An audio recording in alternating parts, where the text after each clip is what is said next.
I'm David Wilcock. Thank you for joining us today. I'm nervous. My hands are shaking. This is a big deal, folks. What we're about to go through today might be the last time that I do a video like this without some very, very, very big stuff that we're going to be talking about afterwards. So without any further ado, I want to get right into it because there's so much to cover. I'm David Wilcock. Thank you for joining us today.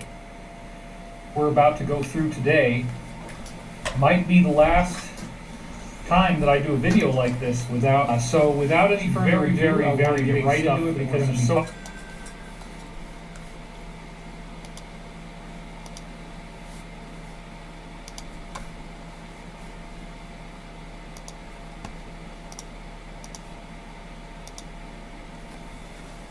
All right, sorry about that, everybody. You know, things are random when you're doing live stuff, and you never know what's going to happen, so we keep moving. All right, not a big deal. Sorry about that. And of course, this is not working. We have another one. Would you hand me the other one, please? Because without this, we got no slides. This always happens when you're live streaming, folks, so don't hate me. This is the unprofessionalism that is the norm for all live streams. Okay, are you going to work now? No, you're not. So there's something wrong with that side. See, folks, I have to have a switcher. This is so embarrassing. It has to work. Christ, okay, it's not working, so I'm going to have to use my hands. That really, something is very wrong here because it's not even, I'm sorry, folks. Okay, let's see if that fixed it, and now we'll get slides. No.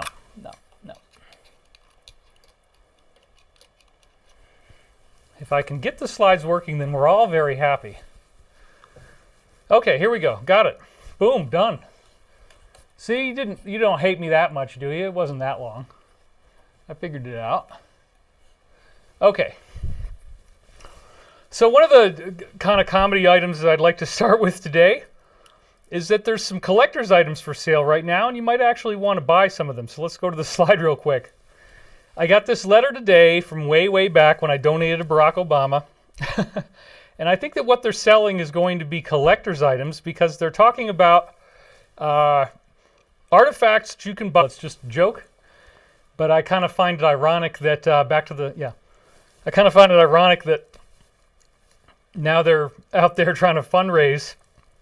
Why would you want to buy these if you have no idea if it's really going to happen? This is not a normal situation, folks. We have 30,000 soldiers stationed in D.C., and there's my slides working and everything's pretty good.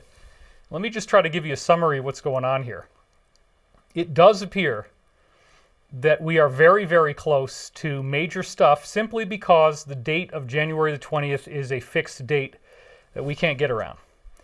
So if that's true, then they are trying as hard as they can to make sure that we are not completely wiped out here. Now, I have heard about plans that would include the inauguration taking place and things happening after that point, even if the inauguration is what the media has been telling us all this time. So, granted, the sources that I've been speaking to have said that if we wait that long, if we wait till afterwards, it becomes more difficult, but it is most definitely not impossible. There are international solutions that are multifaceted that will kick in. So, I mean, the 25th Amendment thing is going to get pulled out the day after the inauguration if nothing else happens. So there's a lot to think about here. This is the deadline. We're on a deadline. So therefore, if the alliance doesn't do something big soon, then it's going to be too late. But again, I'm seeing people think that if we hit this date of January 20th and we haven't seen anything yet, that it's all over and we're all gone and nothing's ever going to work out and it's global fascist tyranny. That is not true. Okay, it's a lot better if we don't have to wait longer than that. but it's not true. So I just wanted to make that clear. Now, one of the things that I want to alert you to, going back to the slide again, I had tweeted about this before, but I didn't really get into a lot of detail. The MFF, as you can see here, had a hidden code in it, and the alleged VP-elect had this weird symbol that she put into her tweet, and this, you can see it here. So now what is this? Let's zoom in on it a little bit more. It says if you're able to. So what we're essentially dealing with here is getting the public to pay for the people who are doing these really outrageous things, which we're going to see. They're packing machine guns, they're packing all kinds of stuff, and you'll see the photographs of this and where it's coming from. And they're raising money to get you to pay for it, to get you to pay for bailing these people out. But as is often the case with these dark, sinister forces, they like to have ceremonial aspects to it. So let's go back to the slide again. As soon as I saw this, I said, you know, there's something really strange about this symbol. There's something, it kind of reminds me of some of the other ones they've used that people have already exposed. And so I looked at this for a while and I said, you know what, with just a little bit of Photoshop, 33 right there. And the M is also like a 3 on its side. So you might not think this means anything. You might think, oh, David, you're a conspiracy theorist. That's fine. I'm not necessarily saying 100% that this means anything, but I would encourage you to take a look at it and think of just with a little bit of tweaking. We go back to this. So what we have been talking about for so many years here is that these people who are the DS, if you will, who are doing all the negative stuff, or at least a lot of it, most of it, planning on doing. And so they have to tell you, hey, folks, this is one of our plans. So the idea of bailing out their own agent provocateurs, yeah, they're going to embed some symbolism into that. So this is just one, which indicate massive fear. And this is something that really has... okay, are we buffering badly enough that people can't actually watch the show? Everybody, but we are going to keep moving. And all right. So we're on the slide here, and the question, and some of those briefings include things like this. So you can read this for yourself. JB is all excited about moving arms. Increase the supply and get it out the door as soon as possible. Now, this is all fine and good if you are a normie who follows the media. In fact, we see some people who are so desperate to have this that they're running right into it.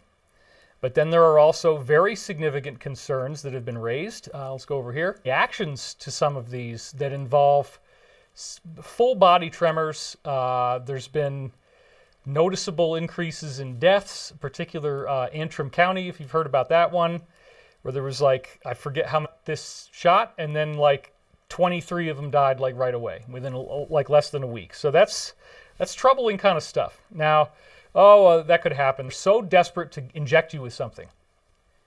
But nobody wants to look at the dead dog on the road, right? That can't be my dog, officer. My dog doesn't advise us. We don't like... It's the man in the bedroom effect. We don't want to see the man in the bedroom. We don't want to believe that this could actually be happening to us. And yet, it's right in front of your face. There's all kinds of strange, disturbing things going on here. And why are these people rushing this agenda so far? Mike, who, and I support him. I'm not saying that I don't, okay? However, if you are one of the about 100,000 people or so from this audience that migrated over to him from the last show, no, we cannot lower the stream setting. Not without restarting the whole thing. Is it bad? Is it really bad? How bad? I'm sorry, everybody. We have to go through this stuff. Yeah, maybe if we turn the chat off. Yeah, why don't you do that? Yeah. That's going to save a lot of data. Sorry, everybody. Includes all kinds of weird, non-physical, non-linear things. Like bandwidth suddenly not working when every other time we've done it at the same rate, it's fine. But not tonight. Okay, so be it. Sorry about that.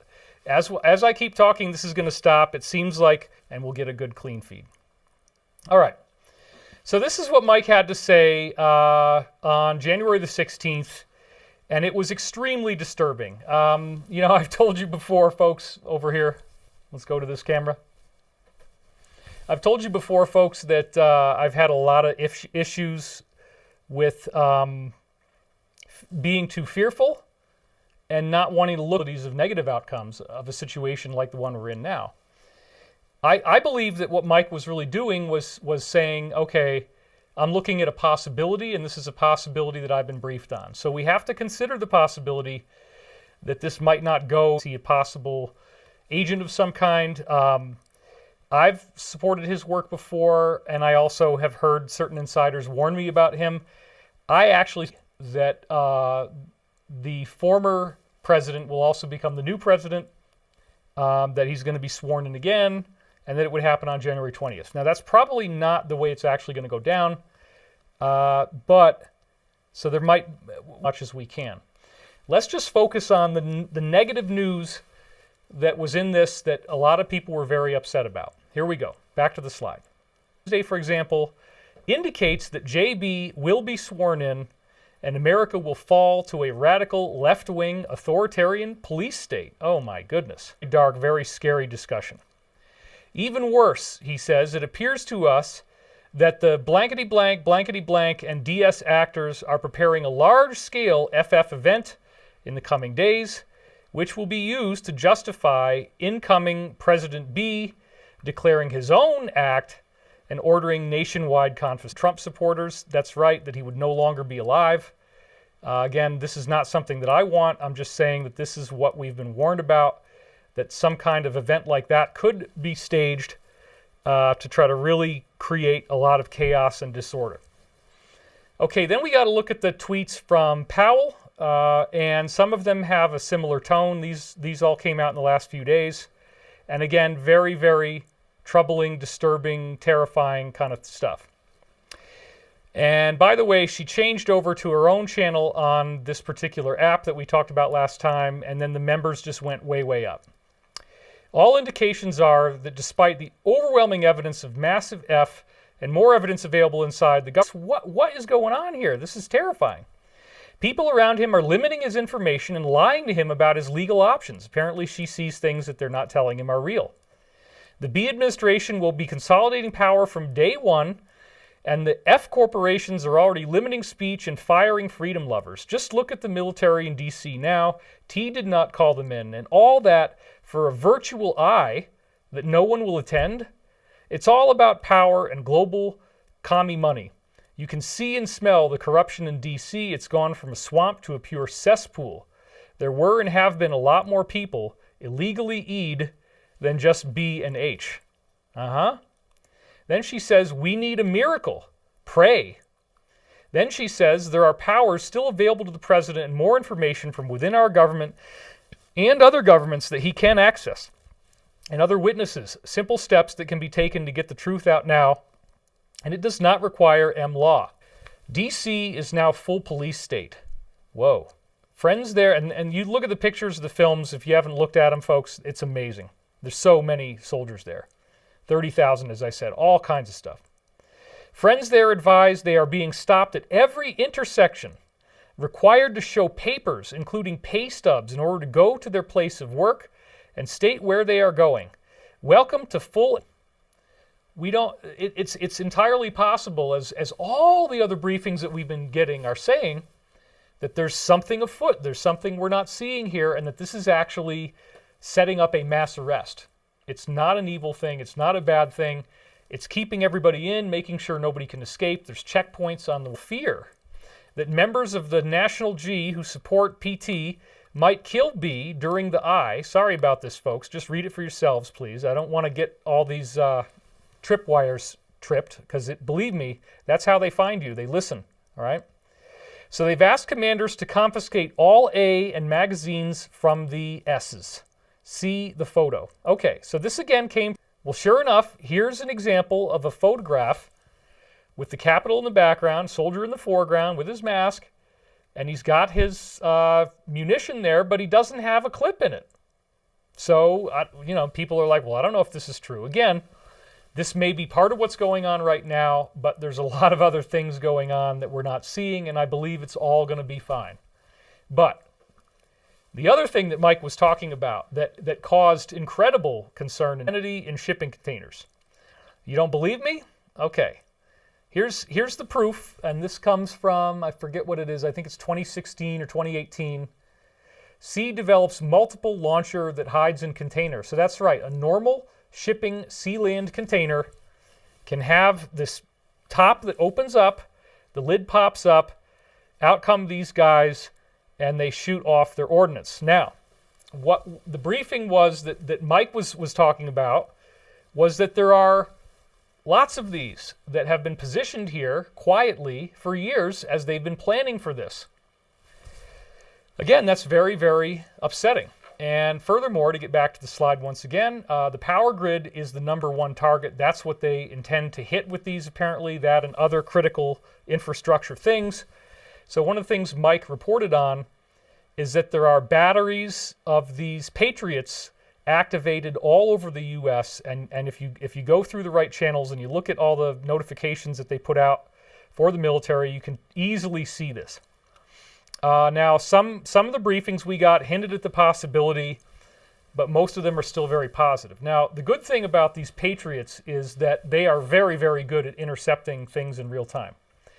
So hopefully, if these are ever even used, if these sea-land container things are ever used, they will all be stopped.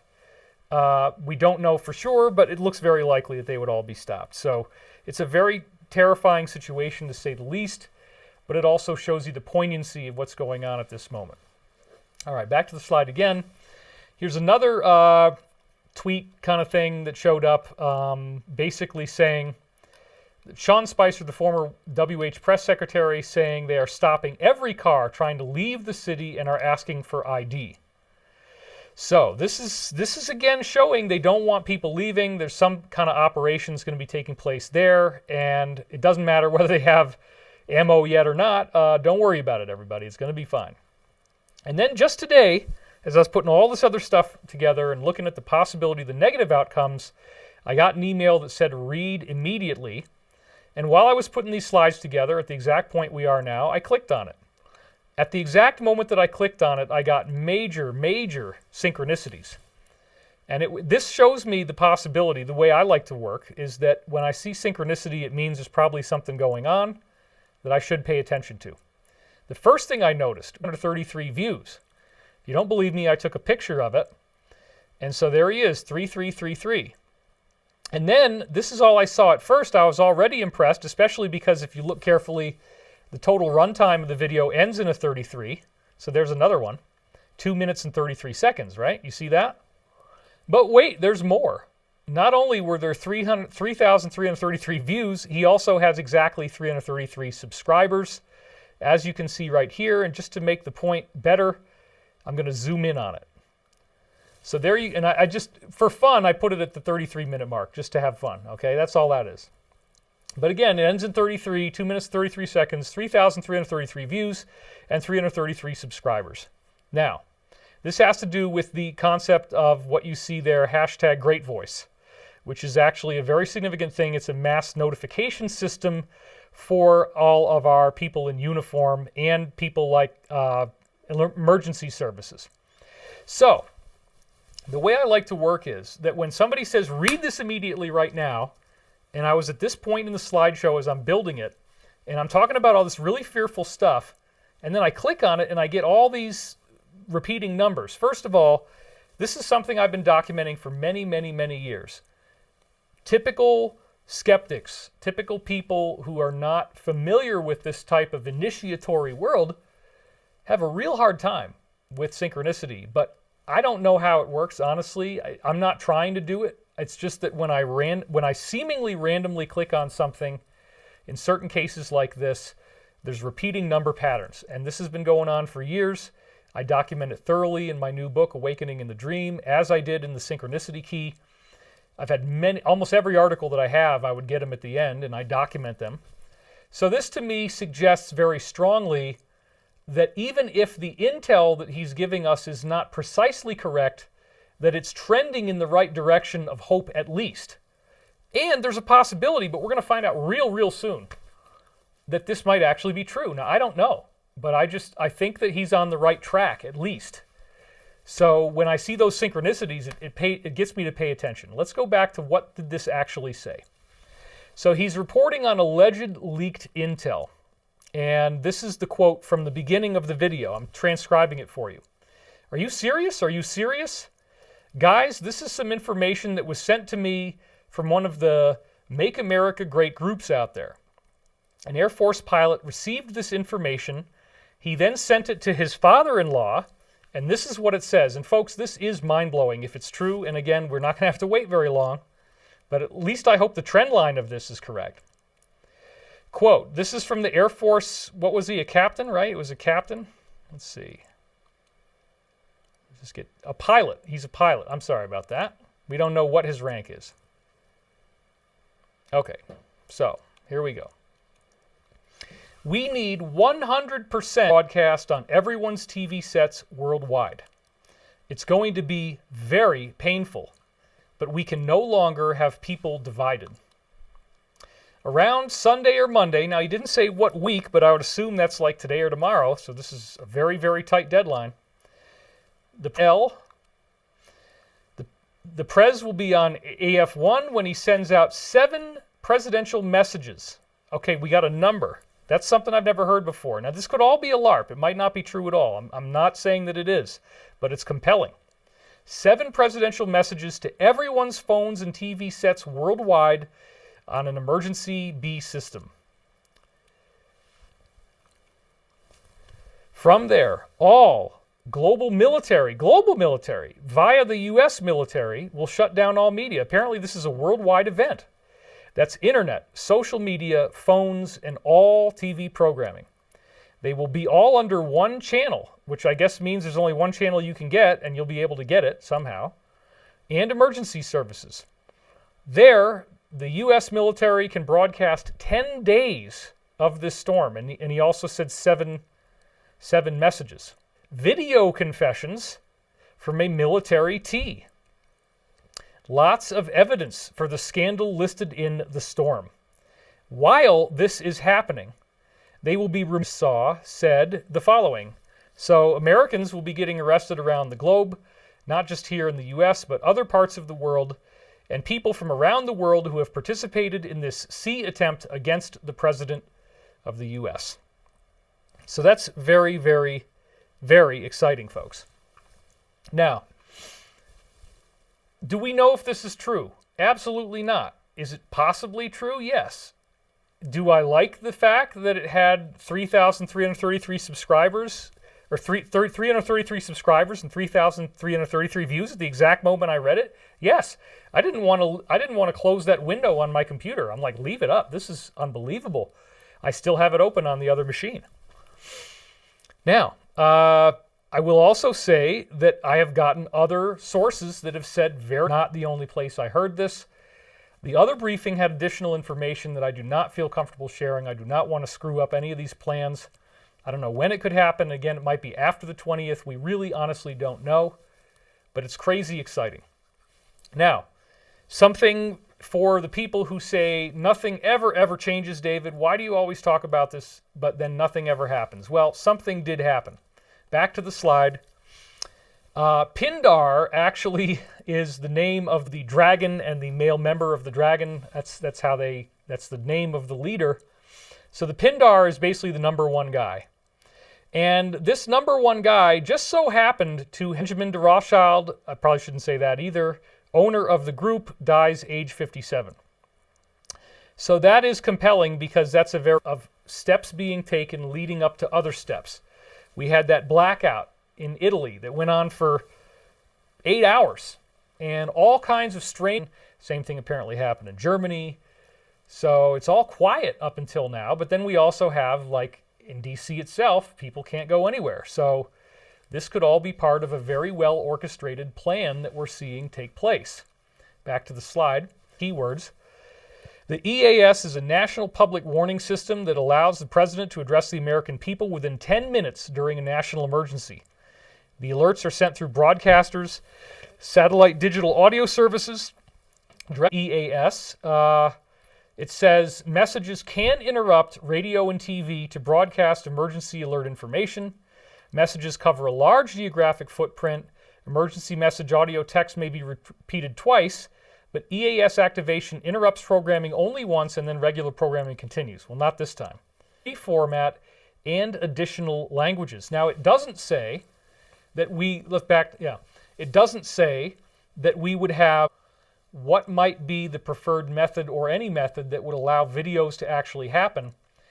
But on POTUS, and that he had said, okay, everybody, it sure turns out that that's one of the testimonials that we get, and you see a video of him, you find out that he didn't die. But if he's already done that video, wouldn't that be exciting? Now, I don't know if that's what's going to happen. I hope that's part of it, but I don't know.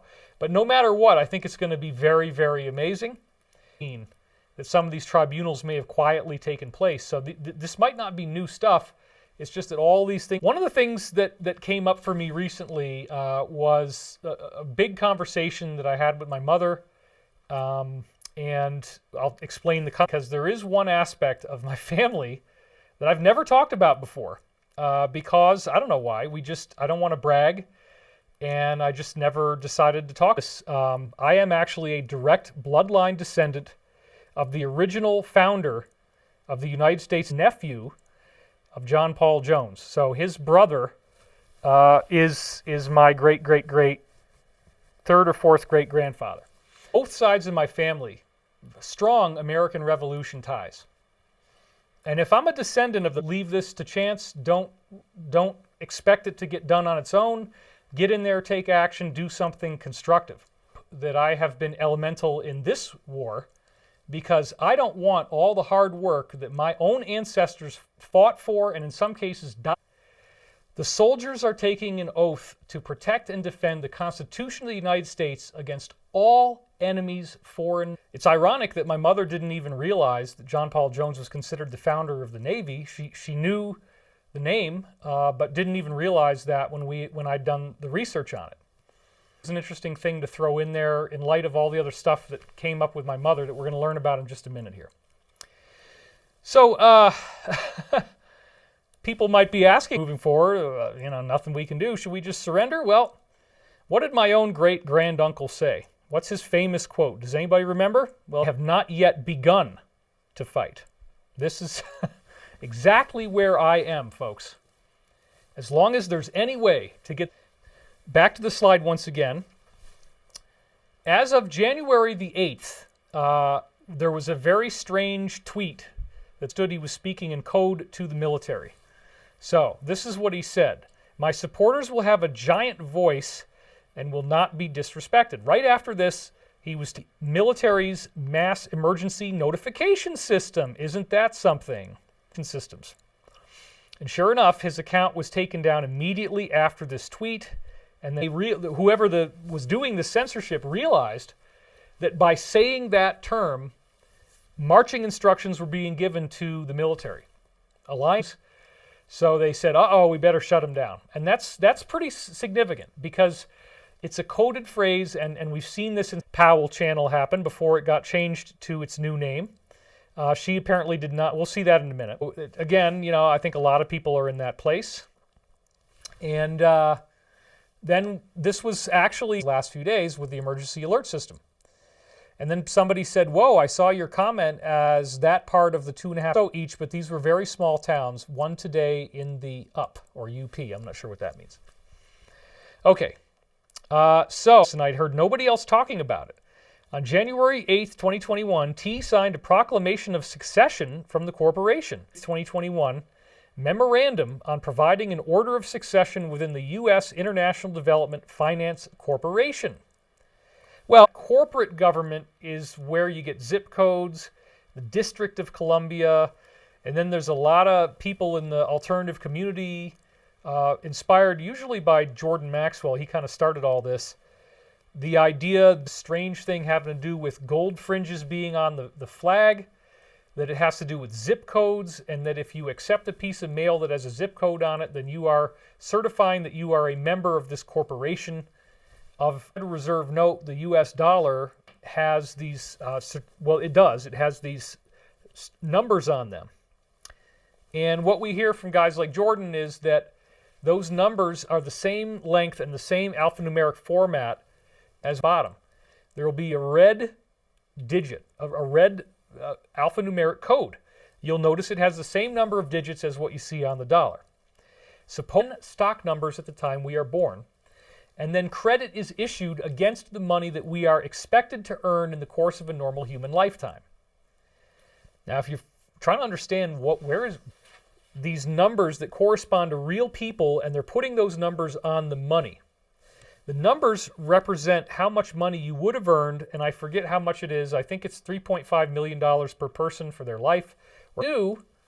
You can ask for the money from your stock, from your 10 different accounts. You have 10 stock numbers, 10 accounts that lead to you being traded as a security. So a particular person's body, so that when they're stealing our money, they think they're stealing our bodies, they're stealing our life force.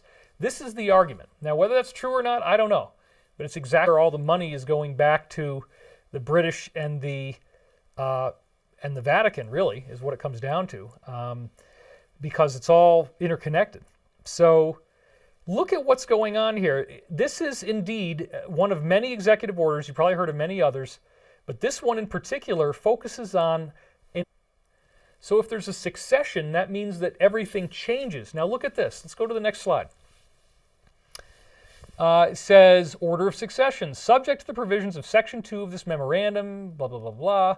The following offices of the U.S. International Development, the functions and duties of the Office of the Chief Executive Officer of DFC, that's the corporation, during any period, listen to this, here it comes, during any period in which the Chief Executive Officer of DFC has died, resigned, or otherwise become unable to perform. If you think about it, let's say that all of these current people in this corporation would be arrested, or most of them would be arrested.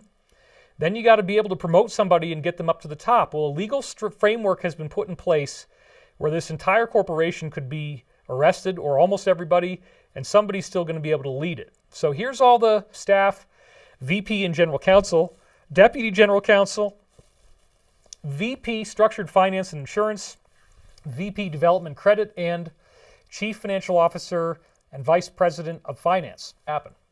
Executive.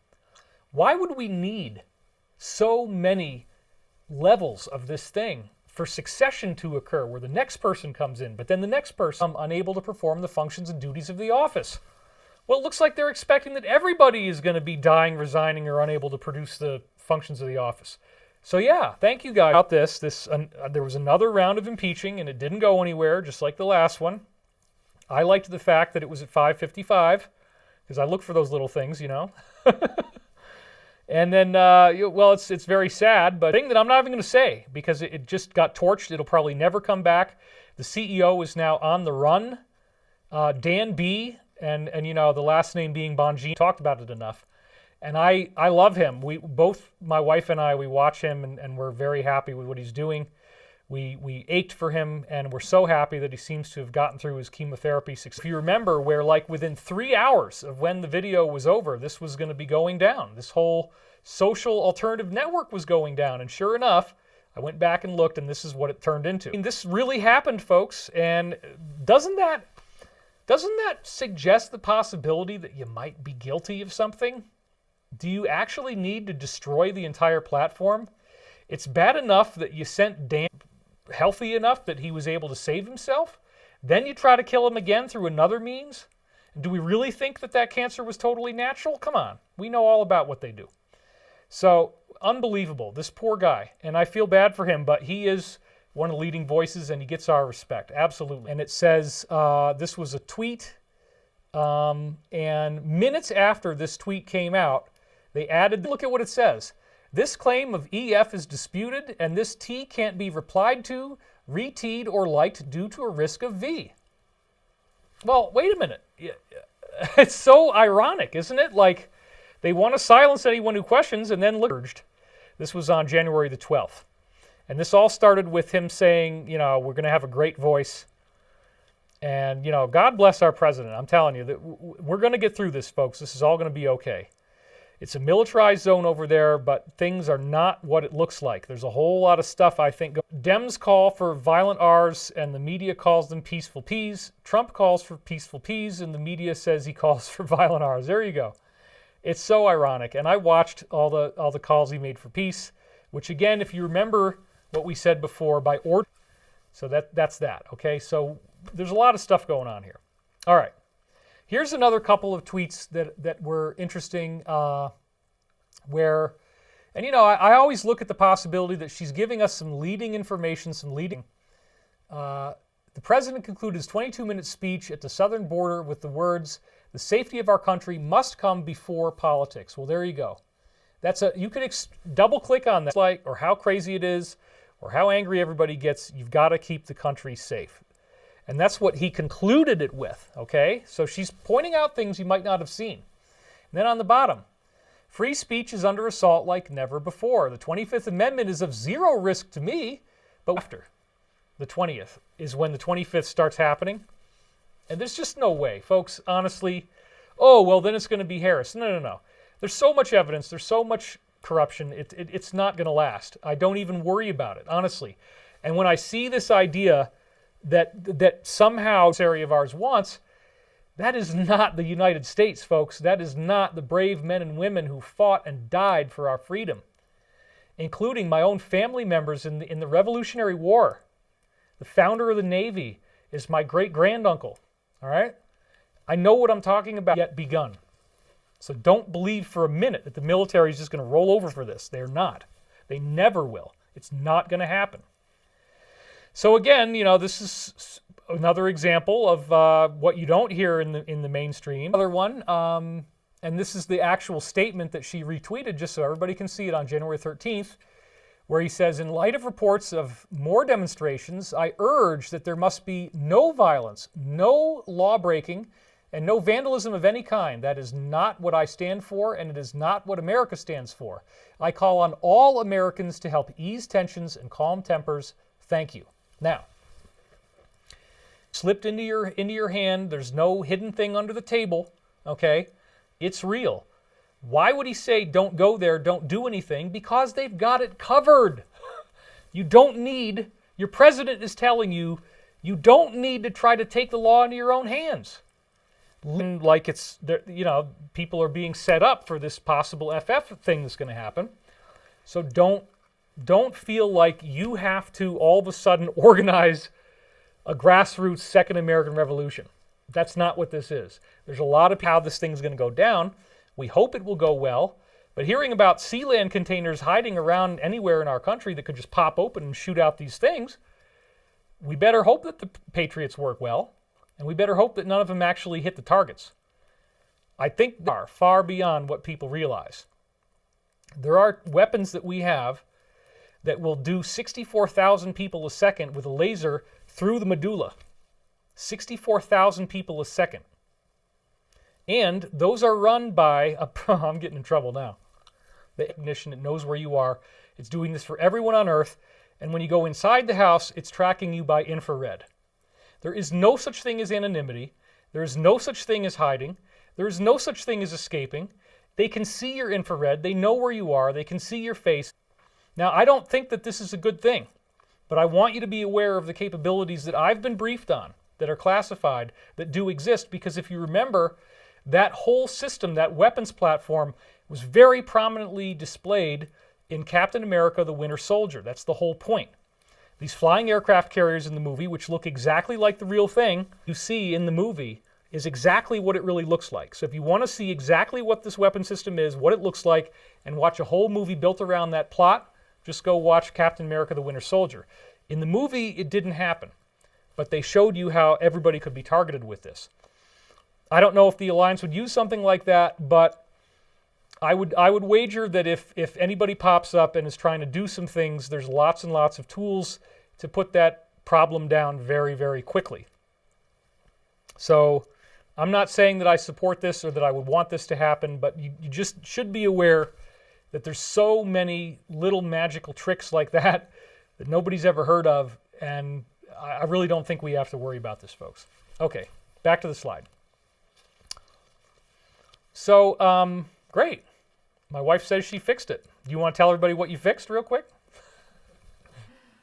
I fixed the, let's see, real-time streaming settings, even though it said not to. So. Well, you knocked it down? I did. I knocked it down to 360 real-time, and it Uh-oh. was a lot better. All right, well, we got a local copy that's still going to look good, so we can re-upload if we need to. Okay, well, as long as everybody's seeing it and it's not completely terrible looking, I support that. It looks good. Okay, good enough. All right, so back to the slide. He says, and this is Pompeo, he says, 1 week from today, I will be stepping aside as Sec of State, and this account will be archived. Be sure to follow me at Mike Pompeo. Go do it now. Now, why would he say it so forthrightly, January 13th? Okay, well, let's go over there. Let's go over there. And he actually had just created it. So the day after, he said, I may not be able to fit in my battle dress uniform anymore, but leading blankety blank and State Department, I constantly focused on protecting our great military and all Americans. If nothing else, our enemies knew. Attack our soldiers and you will pay. So again, this is the idea that, don't worry about it. We've got plenty of tools to use if anybody tries anything. So please don't try, because it's going to be sad if you guys try this. It's not going to work. You're going to be put down immediately. So don't bother, because it's just going to lead to a large loss of life, and nobody needs that. We really don't need that. So then he tweeted this, and this is just very recently. I put these slides together a few hours ago. It was 19 hours ago, so it was yesterday. So he hadn't said anything in a while. But then he said this, thank you, NYT, for recapping the great work we continue to do to keep America safe. So then here's what it says. Mr. Pompeo has not been idle. Over the past week, he unleashed a series of actions whose only real purpose appears to be, this is the key, appears to be to make life as difficult as possible for his successor at the State Department, or to set the stage for what's about to happen, which is what I think it is. He put Cuba back on the list of state sponsors of tea. That means there's probably something going on with Cuba we don't know about yet. He plans to designate the Houthi rebels in Yemen as a foreign tea organization. Maybe there's something going on there we don't know about yet. He eased restrictions on contacts between American diplomats and Taiwanese officials. That sounds like a particular adversary and, trying to keep things a little bit calmer. We've already heard about Iran. So all this stuff to me looks like it's setting up bigger things. So then I'm going back to her now, and this is from a few days ago. This is the account that was hers and then apparently other people were posting to it, and she is not responsible for its contents. So this account said, 2 ministers from the former Italian Prime Minister Renzi's party, Italia Viva, resigns. Italy's government officially enters into crisis mode. So this is exactly what we were expecting. We talked about Renzi last time and the alleged $400 million deal. 14 pellets, $400 million. I mean, this is insane. If this all comes out, it's going to be so amazing. So B may assume the office, but we already did that one before. So Green is saying on January 21st, 2021, the day after, I will be filing articles of impeachment against JB for abuse of power. Do you think really that this is ever going to last him, if he could even get in at all? Absolutely not. I don't believe it. So then, corruption. The second imp of President T done without a single hearing isn't about T, it's about you, Bruce Porter Jr. I would agree with that. The first quote was Rogan O'Handley.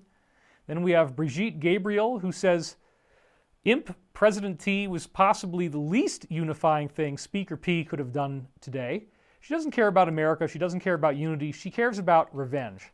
And then last but not least, we have E-Wizard, and it says, the House eyed T for speech that falls well within the protection of the First Amendment, just like they eyed him for a phone call that fell well within his constitutional purview. The House is abused. Out came this whole situation. And this is an actual video that is still online right now. It's not available on the actual site anymore where it came from, as you can probably imagine.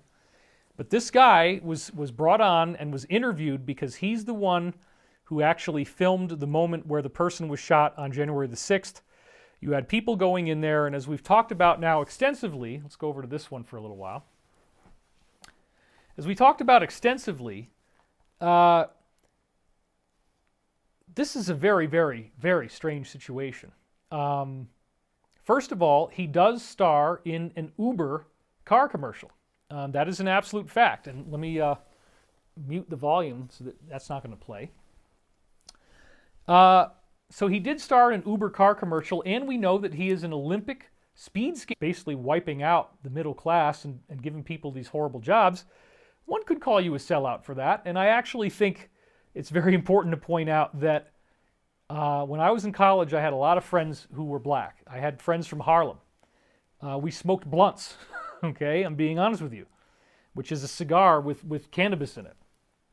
Just the outside wrapper, like a White Owl or a Philly. I did both. So I actually did hang out with people from the inner cities.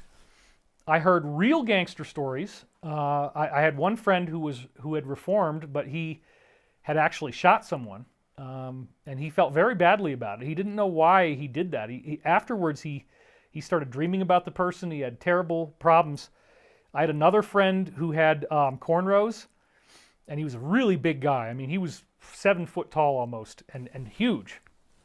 And he used to tell me, he had tears in his eyes, telling me that he would walk into a store and women would clutch their purses when they saw him. And visibly, right in front of him, they'd look at him like this. And he'd say, you know, after a while, when this happens to you so much, you feel like, why shouldn't I just do a crime anyway? Because everybody's accusing me of it and punishing me for it as if I already did. And he didn't do this, but this is the kind of thoughts that ran through his mind. So I want to be clear that having had ongoing contacts with black people my whole life, that my father wrote books about, or wrote a biographical book on the bluesman Buddy Guy, who was the inspiration for Jimi Hendrix as a guitar player. Most people don't realize that, but Jimmy was actually emulating what Buddy Guy was doing with all this guitar fireworks and stuff. And there's a film of Jimi Hendrix recording Buddy Guy in the front row and being in awe as he holds up a microphone. So I met many of the top bluesmen growing up, Muddy Waters, B.B. King, you know, everybody you can think of. My father integrated with all of them. And so I feel qualified to say that most black people do not support what this guy did. And so when they look at something like this and then they see that he did an Uber commercial, they're going to call him a sellout. I'm very confident that he would be called a sellout by a lot of others. So I'm just going to leave it there. But the other thing that's weird is that the woman he's appearing with in this video, Jade Sacker, let's talk. I probably shouldn't say that name ever again. So she says, I am a photojournalist currently based in New York City, having recently graduated. Down here, she says, I set out to be a witness. My work is intended to create evidence. Well, that's because they're out there doing these things, right? So then, says right here, she was embedded with anarchist leader John during this Capitol, you know what, on January 15th. And then there it is again, intended to create evidence. So this is just another shot that was flying around at this time. This is a little bit out of order. We're going to come back to her in just a minute. I didn't have time to actually get this all organized fully. So going back to that giant voice thing, again, this is a mass notification system. The president made that leading statement suggesting the military is being mass notified, something's about to happen, and then all of a sudden his Twitter gets taken down. And what was happening was people like the ones we just saw there going into the Capitol on the 6th and doing this whole thing. Now Pompeo, this is a picture of him showing this particular group that is terror-oriented, that comes up through the border. And this is one of the main reasons why they've been so worried about the border, because apparently the DS was using this group to do a lot of different things, possibly including Vegas, and all that is apparently going to come out.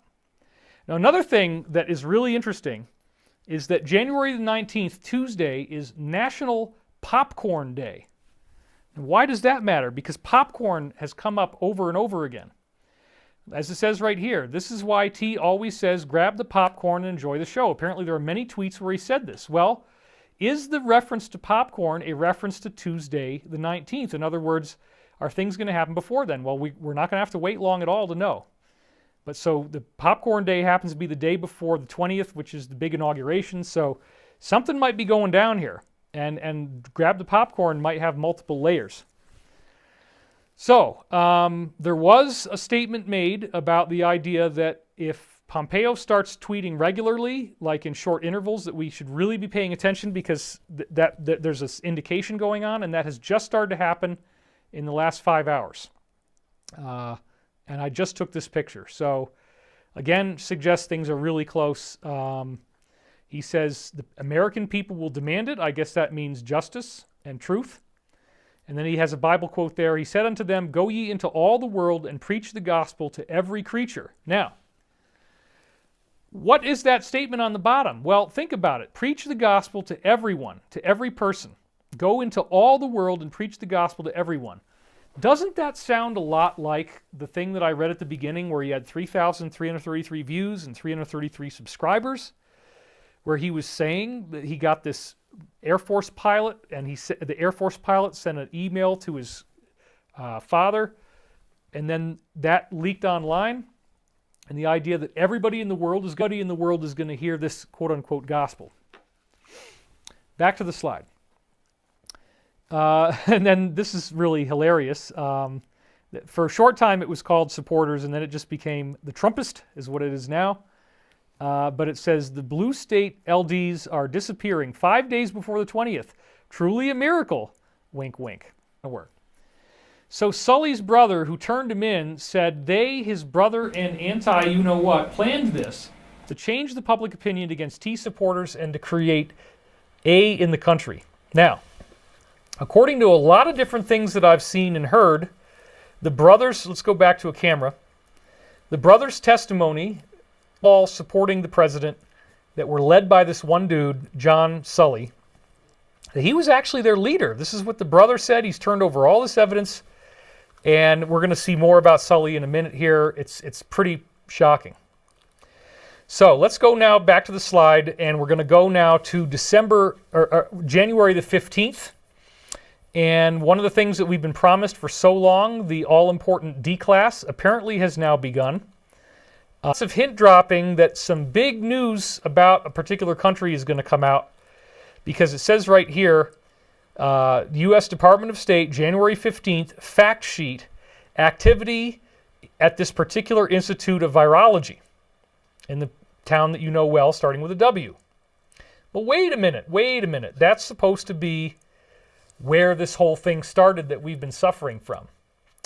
So what are they really going at here? Well, let's determine that the W Institute of V engaged in classified research, including laboratory animal experiments, on behalf of the military since at least 2017. Well, let's think about it. If you got a virology institute and you're doing military classified research, let's try to do the math here. It's kind of hard. I know you might have smoke come out of your ears, but what do you think a virology lab could, as WIV has published a record of conducting gain-of-function research, isn't that nice, to engineer chimeric Vs.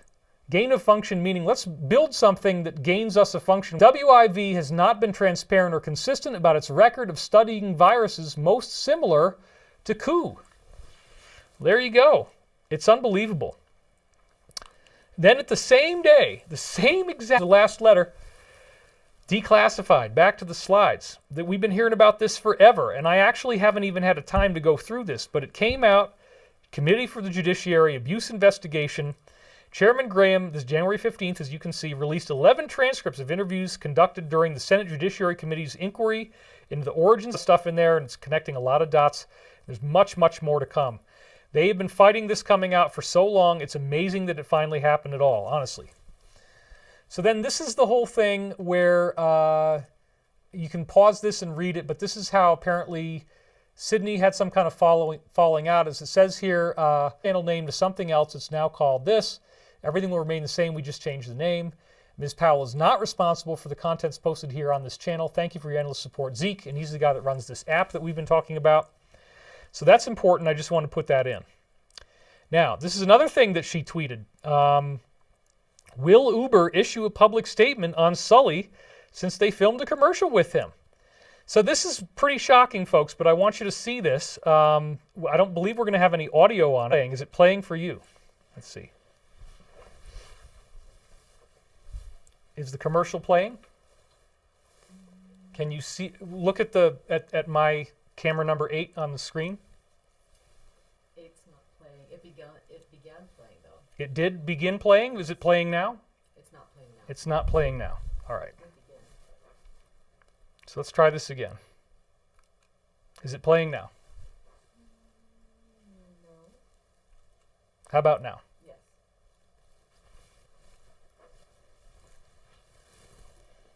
Yes. It is playing.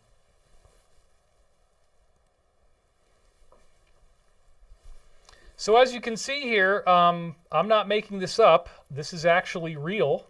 He's talking about how he's a skater. You see him on the ice, and then you see him in the car with his friends, and he's promoting this particular company. So this is a guy who got a lot of mainstream attention, okay? Olympiad and, mainstream television commercials. And we're going to get back to him in a minute, even more, because I'm just shocked by all this, honestly. So here's another comment that, again, the 888 kind of made me, want to grab it. 55 replies, repeating digits, I like those. This is not what it looks like when you win an E fair and square. Near, I guess, the D.C. area, although we're not really sure where this is. But here we have some shots of it. So this is like the first shot, like 7 seconds in. So you see the first, second, and third choppers there. And then after all those pass, then we have this. So these are more coming. And then, as you see, there's even more coming. I now got to the end of that group. And then we have another set coming in here. And now in the back, you see the V-22 Ospreys with the double rotors. I mean, these are amazing helicopters that can hold a lot of troops, folks, and drop them in. And that's also our title slate. I use that for the title slate.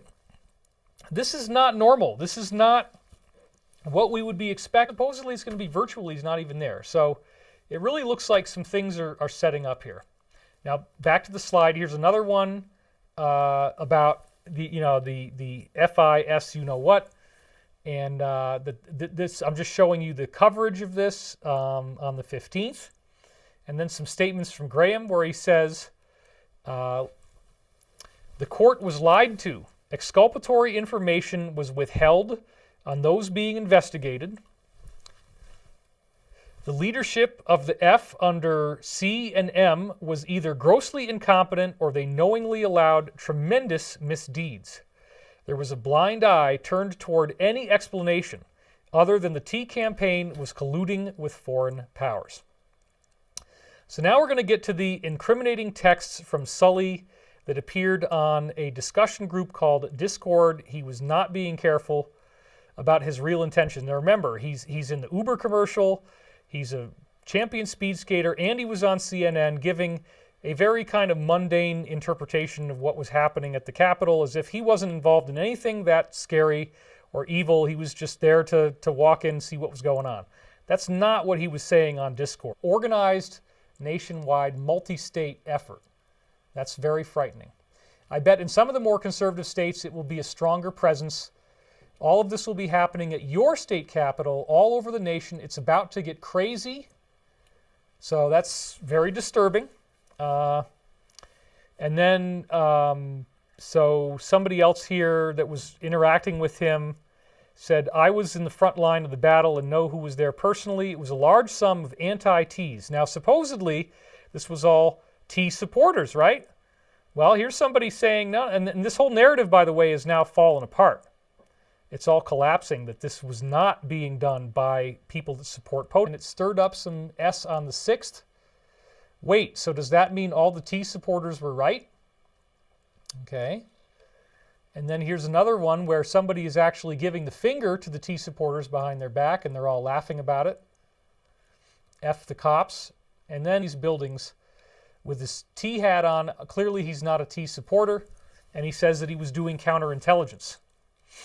And then he photographs this, which still doesn't really show the bad stuff, and he says he's battle ready. This is on Discord. He says, at Randolph, we have to show up in full gear tonight, and look at the full gear. Look at the full gear. He's got a very large automatic. Clearly got a Glock there. Glock, I'm not sure which type that is, but oh my goodness. And then he's got this big old, look at that ammo box. I mean, how many rounds are going to be in that thing? A lot. He's ready to go out there and start shooting people. And remember, his brother said he's leading 226 others. And apparently this is where some of it was being organized. So he says, when you are a well-known organizer, you need to blend in. I had to wear a T-hat and shirt. And then somebody really funny said, yeah, putting on a T-hat does not make him blend in. It makes him look like a well-known activist who was attempting to instigate a narrative. Bad move. And then he says, well, it could be me and could not be me, I'm just saying. And then somebody says, yeah, but it's on your channel. And he says, no, you don't get what I'm saying, the voice. So this is another interesting thing, because it's January the 8th. This is after it happened. He's trying to say that he wasn't talking BS. I mean, everybody knows it was him. You can hear his voice. So then he's showing, again, here some useful maps for counterintelligence.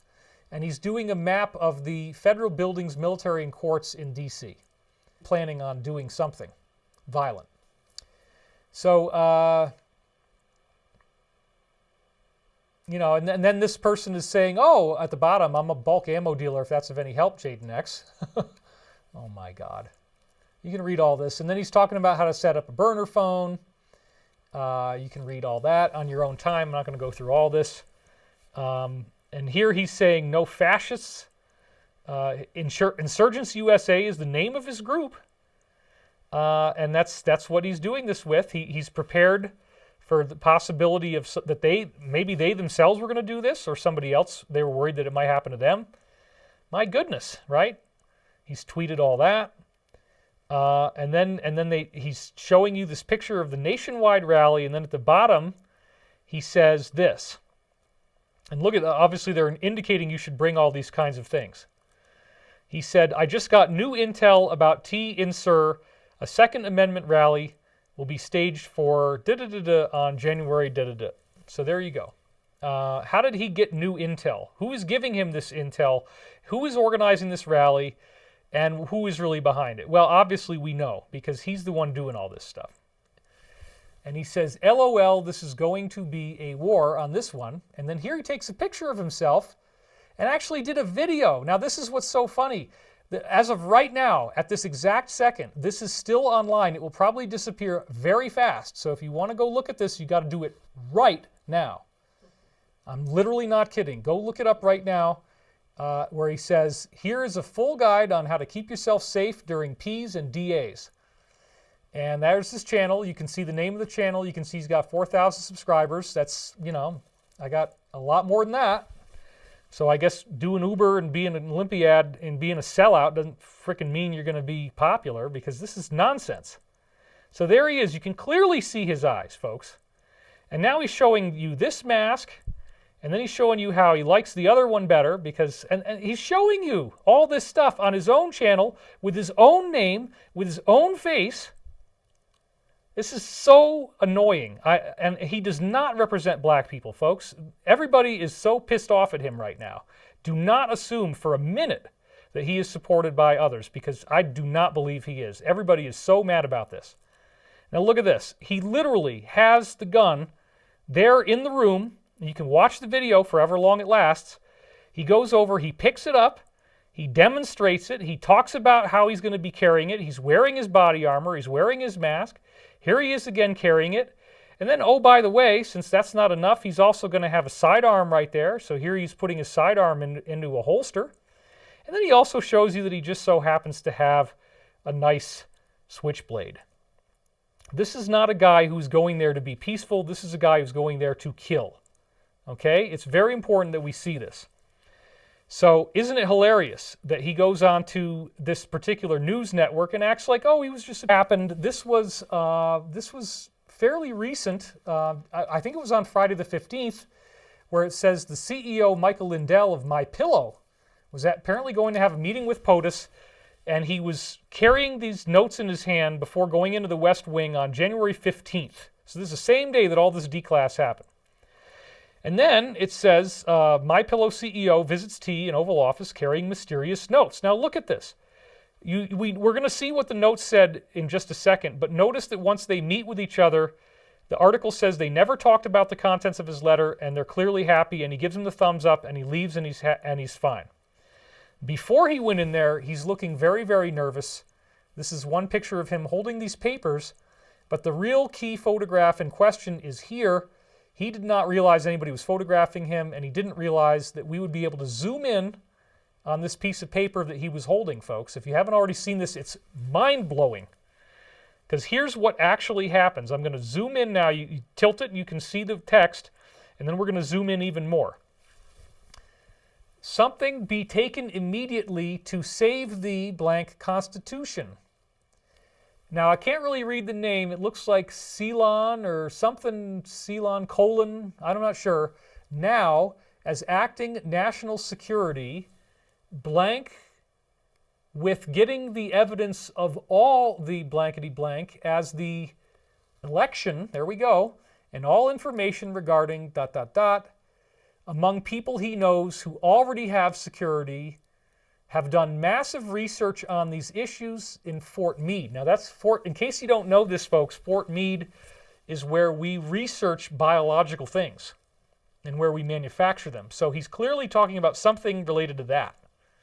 And then it says here, going on, he is an attorney with cyber expertise and is up to speed on issues.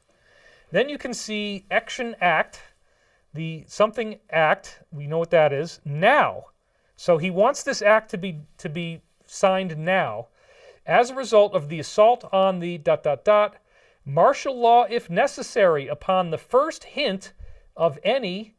So you see where this is going? Actions taken immediately to save the country and Constitution. He's asking for somebody to be made national security, some kind of attorney, background with cyber expertise, Fort Meade, and then declare the act now as a result of this assault and martial if necessary upon the first hint. And then the bottom of it, he has these names: Sidney P., Bill Olson, Kurt Olson, move Kash Patel to C.I. acting, and then something foreign interference in the E, trigger ... emergency powers, make clear this is C/Iran to be used in domestic actors, instruct Frank on evidence of ... the more broad, and then amount, evidence, attorney, that's all we can see, that's it. So I was trying to find a name that might match what it looks like he was saying there.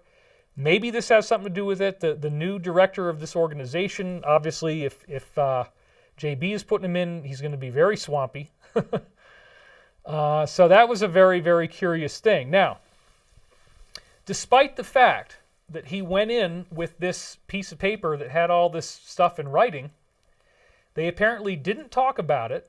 And if you look at the image here again, he's giving the president the thumbs up, and they're all smiling, and he walked out and he was happy. So it seems very likely that some kind of information was conveyed to him in light of that packet of paper that he was carrying. And the information essentially said, don't worry about it. Because you wouldn't be smiling and giving the thumbs up if you had that urgent of a message for the president if nothing was going to go down. And if the president tells you, well, yeah, we're all screwed and we're about to get invaded, so just kind of go home and, stock up on food and water. That's not what happened at all. He's very happy. Look at this picture again. They are grinning ear to ear. So what's going on here? It's very curious. And that was on the 15th. So now this is what everybody saw. This said 37,000 retweets, 52,000 likes. Breaking. This particular company's Jade S. penetrating the Capitol with a member of ... cheering, "We did it," and then asking her conspirator if he was filming. He said he would delete it, and he lied. Well, thanks a lot. And they were all in on it. So, and then you're seeing, I'm showing you a slide of the video where you can see that here they are walking right through the middle of the building, and they're all excited about it. And he said, "Oh, I couldn't tell you anything. I couldn't tell you about this, but yeah, we knew this was going to happen." Something like that. And then here's another shot of him, as he's panning around, and they broke in. So why not take this guy who's got the Uber commercial and he's an Olympiad, and then bring him on CNN? Just put him up there with Anderson and get them all talking. So Here's the thing. And you can see right here, the breaking news, USC secured, woman dead after Rs stormed halls of C to try to block da-da-dot's win. So one of the ways that you can tell if people are lying is that they look up like this in the middle of while they're talking, because it has to do with, like if you study neurolinguistic programming, and I only know a little bit about it. I've never really studied it. I knew a couple people who learned about it, and they told me a few things. But one of the things I remember them telling me is that you will look at different parts of the sky or the area around you, depending on what part of your brain you're using. So if you look to the left, it means one thing. If you look to the right, it means another thing. But when you look straight up, that's one of the most dead giveaways that you're lying. It's very commonly known. You talk to any forensic analyst, any interrogator, they all say this. So let's count how many times Sully blinks in a 4-minute spot on this particular network. Here we go. Blink number 1 comes at 18 seconds in. Wah, wah, there he goes. He's trying to get it all together. He's got to keep all those lies straight in his head. Blink number 2 happens at 30 seconds, and notice the time here. And by the way, look at also Anderson's face, because it never really changes. Anderson keeps the same face the whole time. There he's got his eyes closed. Blink number 2 is at 30 seconds. There he is looking up again, and Anderson's got the same face.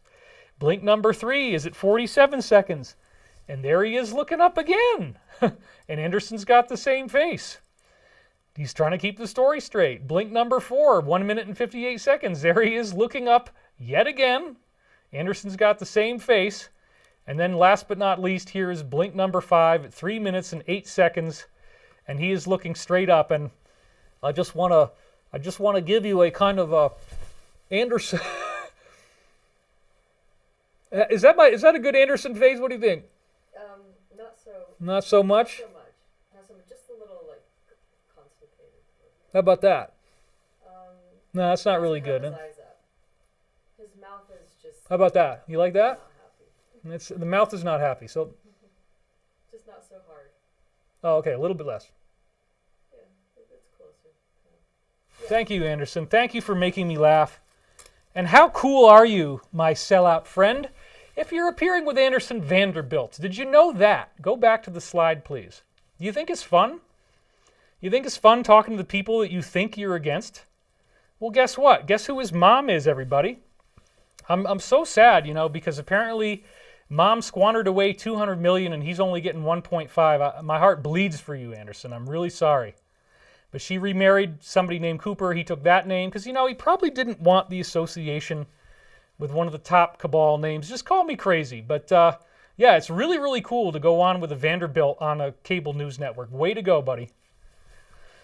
So then we see this. And again, I hope Sully does the right thing. I'm just going to put that out there. Sully, if you want to come forward, as I always say, when you tell us who it was, who told you, who gave you the intel, who gave you the briefings, who taught you what to buy, who taught you what to get, who taught you how to use it, who taught you that you needed to have a burner and how to wipe the phone, who taught you that you had to wear this riot gear, who told you that they were going to let you in, where did this come from? If you're willing to give you your honor, but you got to do something for us, man. You can't just act like this is no big deal. That whatever you were planning is they're using you, buddy. And if you can't see that, go look at his arrest photo and look at his eyes. I didn't even get a chance to put this in there. But he's like this, and that's a typical thing that has to do with hypnosis. When people are hypnotized and when they go into that state, 6s in the photo. There's lots of 6s in that photo. So, we'll forgive you, buddy, just like we will with anybody. We're going to, the scope and the massiveness of the criminality that we're going to be learning about is so high that we need people to come forward who are deeply involved. And we need to give them that he can do that he's willing to tell us the truth. Because honestly, if you watch the interview that he did with Anderson Vanderbilt, he clearly is saying that, there were police officers who were fearing for their lives. They were crying, and he was telling people, I don't want you to get hurt. So whoever trained him did not get him enough kills, apparently. That even somebody that far involved, who they've given him his own commercials, they've given him probably lots of money, and all this support and logistics, and I don't think he paid for those tools he's got himself, obviously. this needs to be talked about. It needs to be talked about. How the hell did he end up on this news network? And that the woman he was with has been a correspondent for them before. And we're supposed to believe there's no connection? And we're supposed to think about what happens in 10 days, 1 year, 5 years, when this kind of stuff is going on right now. It's irreversible. There's no turning back. They are caught red-handed, and it's unbelievable. And something is going to happen. So again, going back to the slide, we saw this coming out, that this particular country gave $400 million. There's the same number again to this particular company before the USE. So this is all coming out, and again, this is right around the 15th. We saw this one from the 8th already, the order of succession from the corporation, meaning that they are actually breaking off. And then, as I said, you know, they got all these levels of people that could succeed, that could secede. This is really fascinating. Again, it suggests that the corporation will be needing a lot of staff because they're all going to be arrested or worse. So here was the Pompeo thing again. We already went through all this, so I don't need to do this again. Okay, so now getting back up to Pompeo,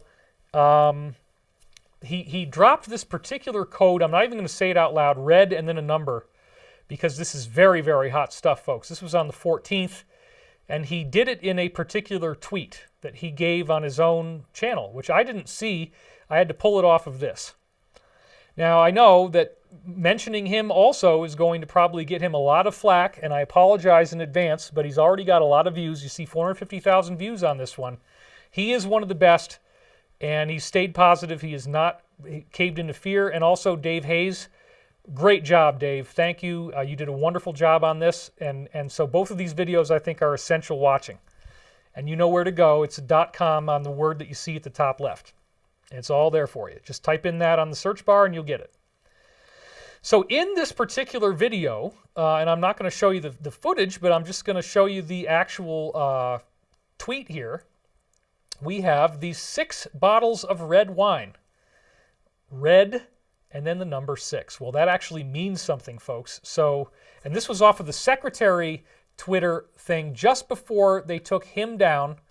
And so this doesn't exist anymore. You can't see it anymore because it's not the private one, the Mike Pompeo. It's the main one. And he says, L'chaim to Pompeo wine. But then the hashtag is justice in Samaria.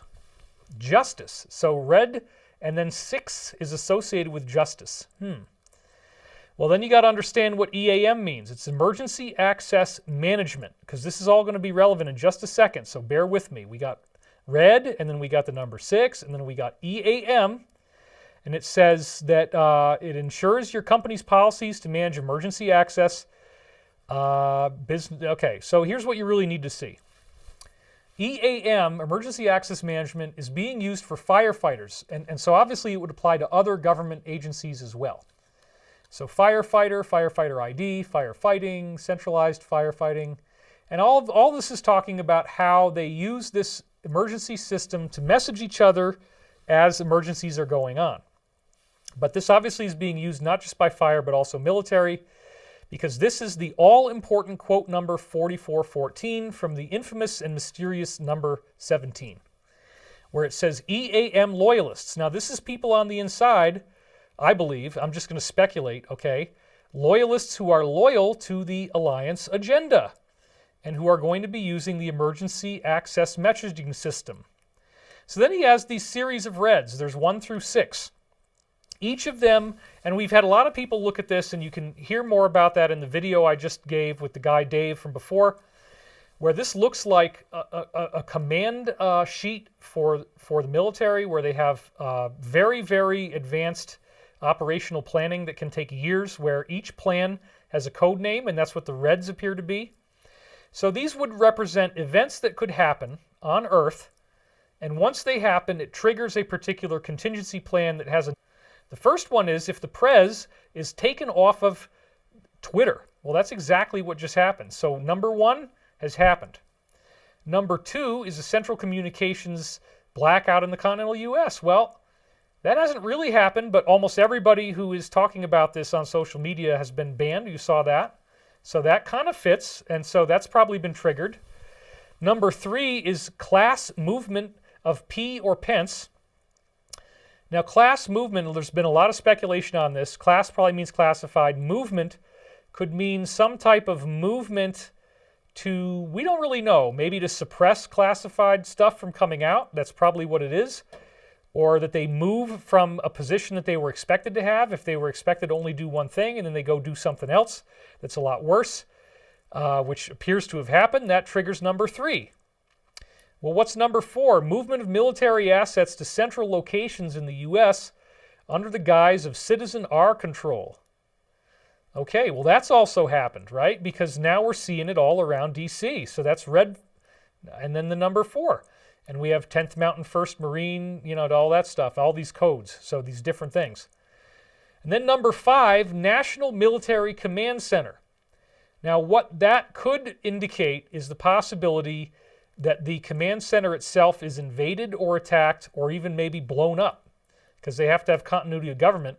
So that's something they have to prepare for, the possibility that the entire command center could be completely wiped out. That does not appear to have happened.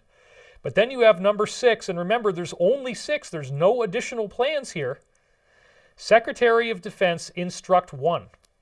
Now that again looks like a code that says the Secretary of Defense is going to be instructed to do something. Well, what would the Secretary of Defense be instructed to do?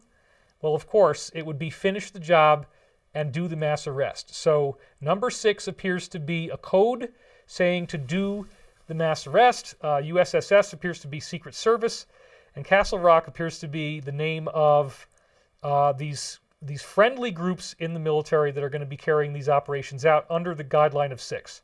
So we know what 6 with a red color is, and then look at this again, folks, now that you have all that context, because here he is tweeting 6 bottles of red wine, which is clearly that code. And remember, there is nothing after number 6. So we are at the end. And what does it say at the beginning? It's going to all be about the emergency. So they laid all this out for you. And then here he is. I stretched it out to the way it looked originally before it was taken down, just so you can see it even more. This is very, very exciting. And again, everybody's saying grab the popcorn, grab the popcorn. Well, the day after Monday, which is when we're hearing a lot of prognostications of weird stuff, that's tomorrow. That's multiple instances of the president saying, grab your popcorn. And when I looked it up, there's 5 instances of this in the 17 posts. The first one was right at the beginning. Right at the beginning. October 31st, almost from the first day, just 2 or 3 days after it started. Get the popcorn. Friday and Saturday will deliver on the promise. POTUS knows he must clean house in order to free up and demonstrate who has the authority in order to pass important legislation. This was always a priority. Remember, the Attorney General Sessions cannot look like an impartial player who is out to get all former O's team members. We need him for other important work. All will come into focus. And for anyone to think POTUS is not in control is kidding themselves. Also, he's 100% insulated with zero risk of impeachment. Fact. Well, that's been true, and this was a long time ago. So they say get the popcorn, and it's all associated with all of this will come into focus, and important legislation will be passed, and the president knows he must clean house. Oh, and then it's saying the EU putting sanctions on Iran, leaders of the European Union only care about protecting the flow of money, not the safety and security of their people or the world. So now we can expect a lot of them are going to be involved in this.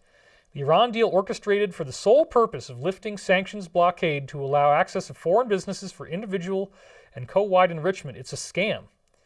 Oh, the cover story is that it has nothing to do with you-know-what. And then pallets of cash from Hussein's dollars. So apparently he could print his own money. More coming. No mainstream coverage. Got popcorn. So again, popcorn is associated with when this story of the pallets of cash comes out, and it has just come out. Then we have this one. You asked for popcorn. Let's start here. And then Nunes is saying, grab the popcorn. Can anyone tell me who the DOJ want to have to ask the question? So the IG report, again, they were hoping this would cause popcorn, and now it's all coming to a head. Rosenstein attempts to stall the declass effect, but this has failed. So now declass is happening, and he says, got popcorn, enjoy the show. Well, now we get declass right before National Popcorn Day. Literally 3 or 4 days before, 4 days before. And then here's another one where he says, got popcorn. Now, we're at 8 o'clock, and we started, but I was very concerned about a couple of private briefings that I got that were suggesting maybe this whole thing isn't going to work out. Maybe it's all going to be a big, big problem. Maybe we're not going to get what we want out of it. Maybe the president doesn't have any options. I don't really think that's true. I would understand how that kind of thing might be released. Master chess player, and Wood had a tweet like that. And Wood's been saying, look, the arrests are going to happen. I mean, he knows. And the My Pillow guy comes out smiling, and he was calling for it in the paper that you saw in his hand. So I don't think with the giant voice thing that he said, and then his Twitter gets immediately taken down, and the 6 bottles of red wine, and it corresponds to this code that's the last code left when they do the final operation. That's the 6th one, the last one. And the deadline, and grab your popcorn, the 19th, it's all clustering around here. And it's incredible. And then I remembered that I actually had gotten a reading when I was in Canada. And that reading said something in it that suggested that it might appear that the president was not going to win the election. And so that made me very interested. Now, I am going to talk about this a little bit. Let's go over to the other camera here. It's planted. I don't usually do that, folks. I don't put it there. You put it there, yeah. You want to take credit for that? That's great. Thank you. Because I didn't actually do that. But anyway, in this book, what I'm talking about is the idea of how my career started, because I did not start as a guy who talks about politics. I've been passionately researching UFOs since I got a disclosure event back in 1993 from a friend of mine whose college professor was the head of the physics department, and that college professor told him in a private 2-hour conversation that UFOs are real. Optics, because it's a glass tube that shoots photons through. Laser beams apparently came from these ships. Infrared night vision. Computer chips. The whole computer revolution. They found it in these ships. Apparently Sully was happy to have.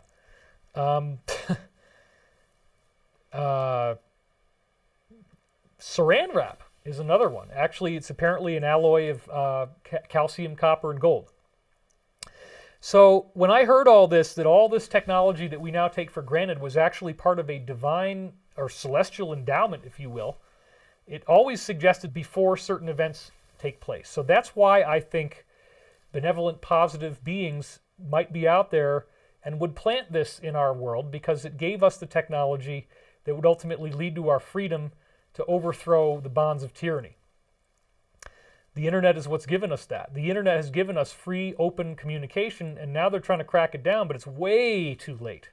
They should have done that like 10, 15 years ago if they wanted to really stop this. Type of extraterrestrial that is very, very well known to people inside the secret government programs. They've called them various names. They call them the elders. They call them the midwayers.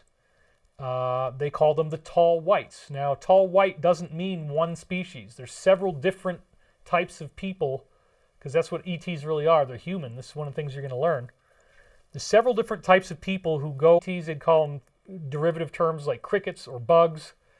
They have funny and derisive names for everyone. So people are like, well, I know who the tall whites are, because they've had extensive interaction with them. And this type is human looking. They could be the same height as we are, or they could be taller. And they have all the different characteristics of each race here on Earth. Their eyes are a little bit bigger than ours. A lot of them have white hair or blonde hair, but again, you have blacks, you have Latinos, you have Asians, all within this group.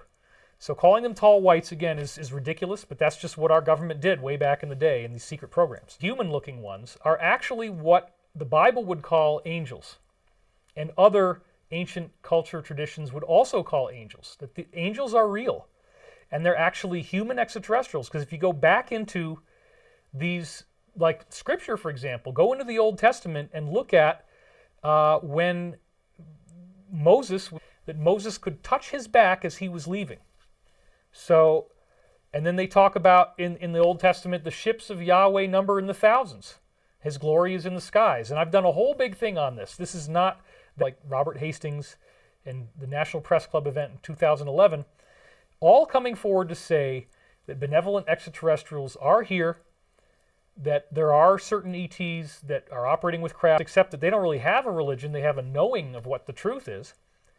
and that they have been appearing all throughout human history to different cultures, different times, different places, to instruct us, to try to make us more ethical, more peaceful, more loving.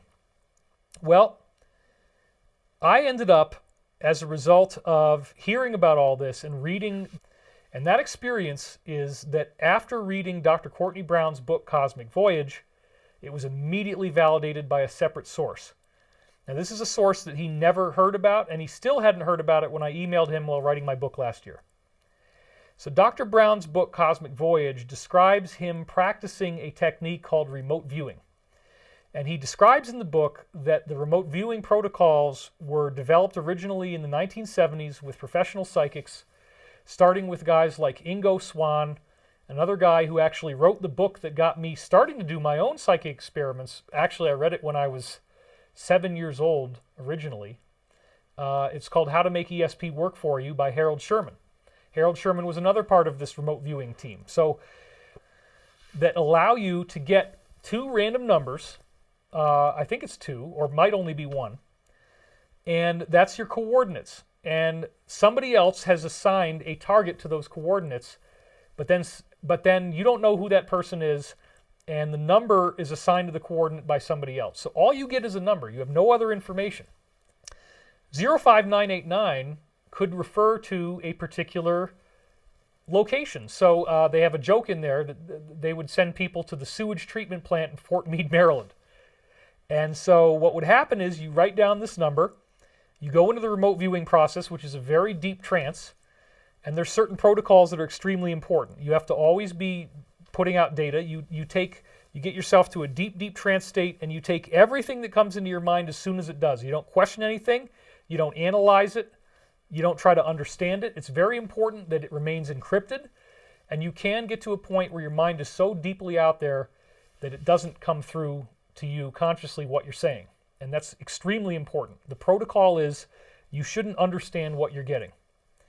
And that's easier said than done. That's what makes it so difficult. As Carla Ruckert, the Channel for the Law of One, said, it is very easy to do channeling. It is very difficult to do channeling well. Lots and lots of people have said they're channeling. 99% of it is nonsense.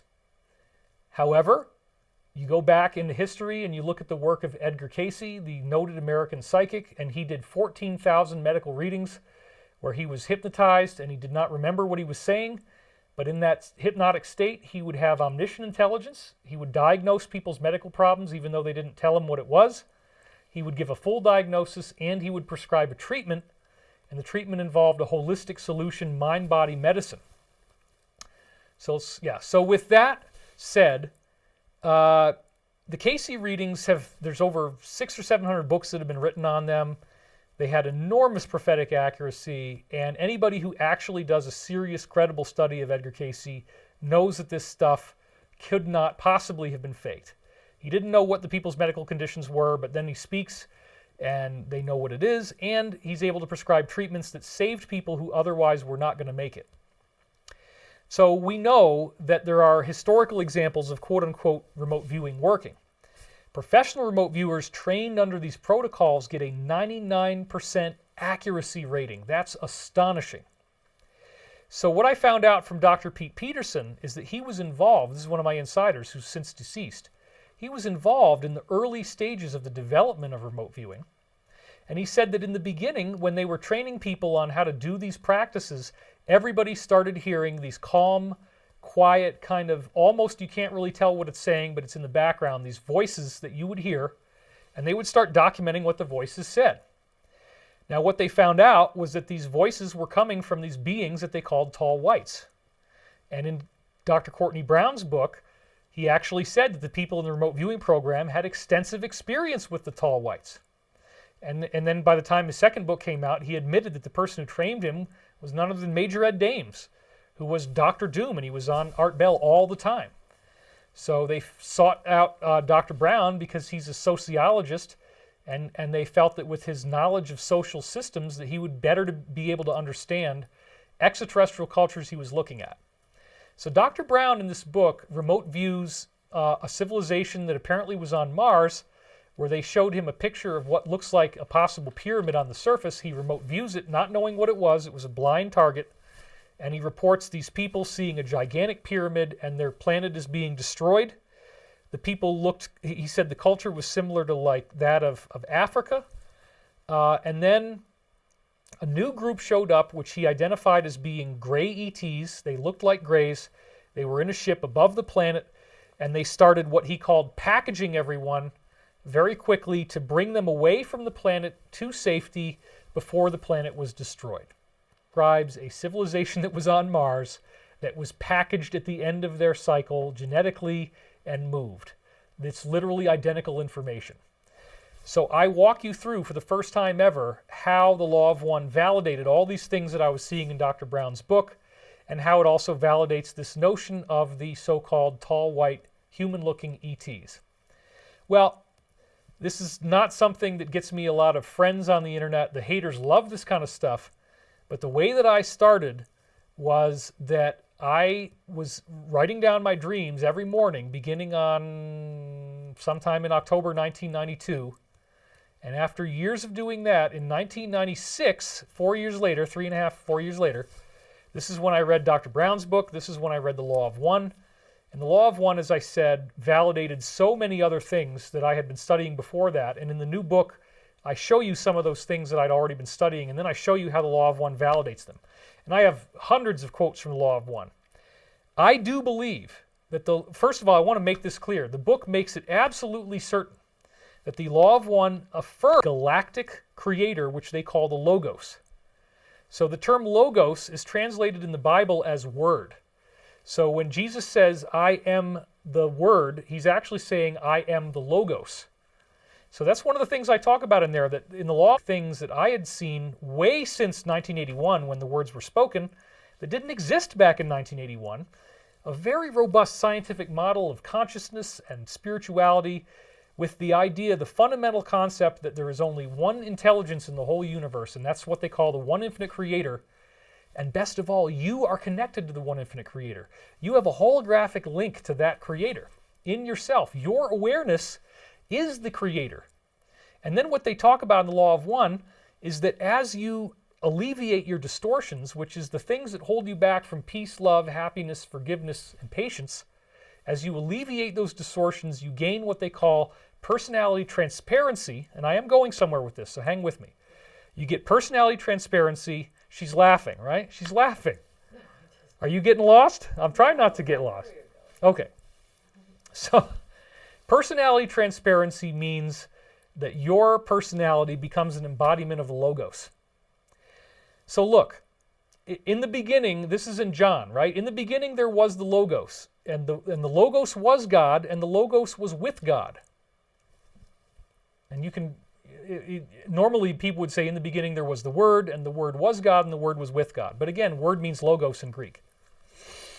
How could the Logos be God and be with God? Well, the Law of One explained that, because the Logos is also the universal mind.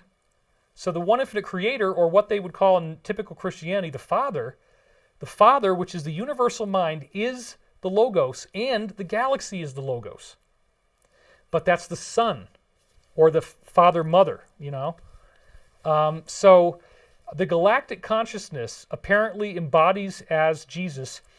Carla, who did the work, had to have the Bible open in front of her, and she was a devout Christian, just like Edgar Casey was. Then I talk in the book about how there's all these interesting references to the Bible that they snuck into the Law of One in very clever ways, like the reference to everlasting rock. This is how they built the Great Pyramid. Well, as I show you in the book, the everlasting rock is a statement that they usually say to mean the Logos, to mean Jesus. And everlasting rock also appears to be kind of the idea that they're using sand and building the blocks out of that. They kind of use like a cement process and put the sand together. So that's what limestone is just conglomerated sand. So apparently the pyramid blocks were conglomerated by the sand on the desert floor. And I remember years ago reading in a Egyptology book that they were finding hairs inside the blocks of the pyramid. So how the hell do you get the hair inside a limestone? Well, because it was pulled together by some very advanced extraterrestrial group. The Great Pyramid was not a natural thing that was built by primitive people with buttery logs. Come on. It's way too complex, and I got a whole chapter dedicated to that in there. And also, the rock refers to Jesus. So there's several, or the Rock of Ages is another name they give for him. Well, what you find out is that the reason why they called Jesus the Rock of Ages is that the pyramid predicted his arrival. The Great Pyramid belongs to us. It belongs to Christians. And I do identify as Christian, okay? And I'm sorry if that makes some people angry. But I always invoke the name of Christ when I'm trying to get any communication with these higher beings. And if anything violates what I feel to be the principles that I would agree with, then I discard that information. So you can read the book for yourself, and I can't do it all in this one video, and I don't want to spend a lot more time. But suffice it to say that after reading The Law of One in January 1996, and then also having read Dr. Brown's book right before that, I studied the remote viewing protocols that he claimed at the back of the book. If you apply these, you'll get a 99% accuracy. And then the last piece was a particular guy that I met in Richard Hoagland's discussion forum named Joe Mason. And Joe Mason told me that he was getting this thing in the morning called the dream voice. He said that when, you got to switch it to the red one.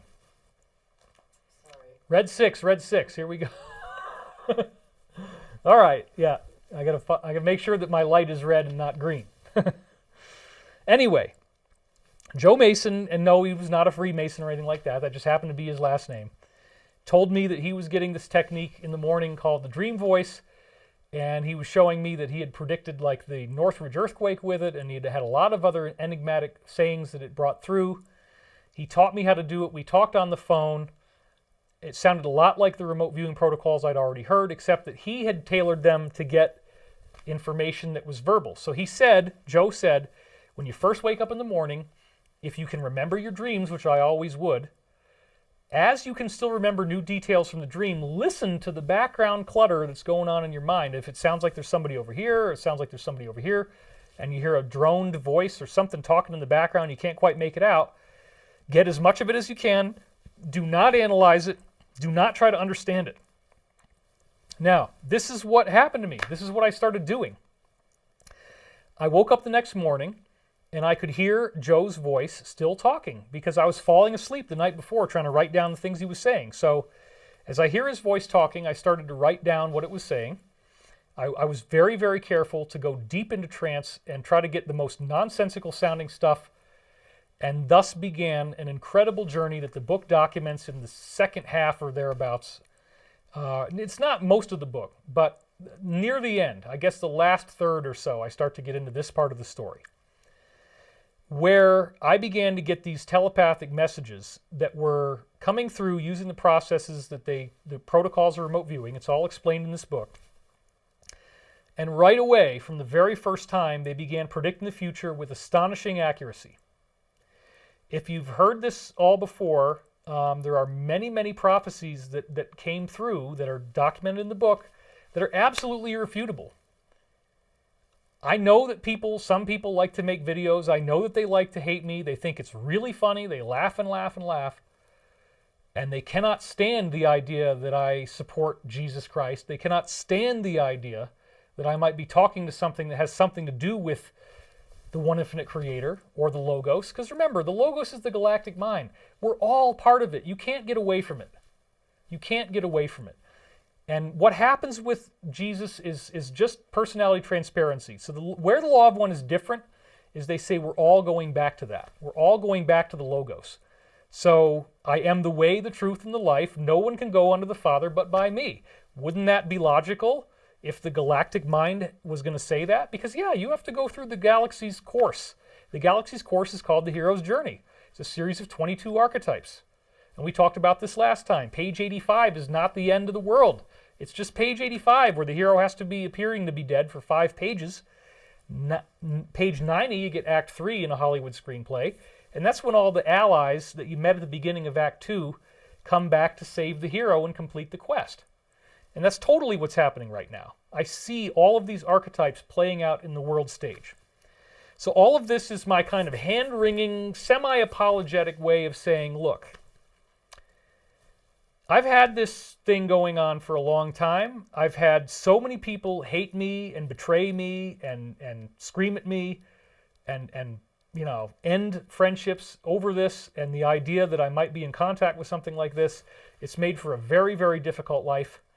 I did this process extensively between 1996 and 2000, and then as I had clients, I actually did this for professional readings for people. I did a total of 500 clients from 1998 to 2005. I don't do those anymore, so please don't ask me to do this, because if I singled one person out, then everybody would want it.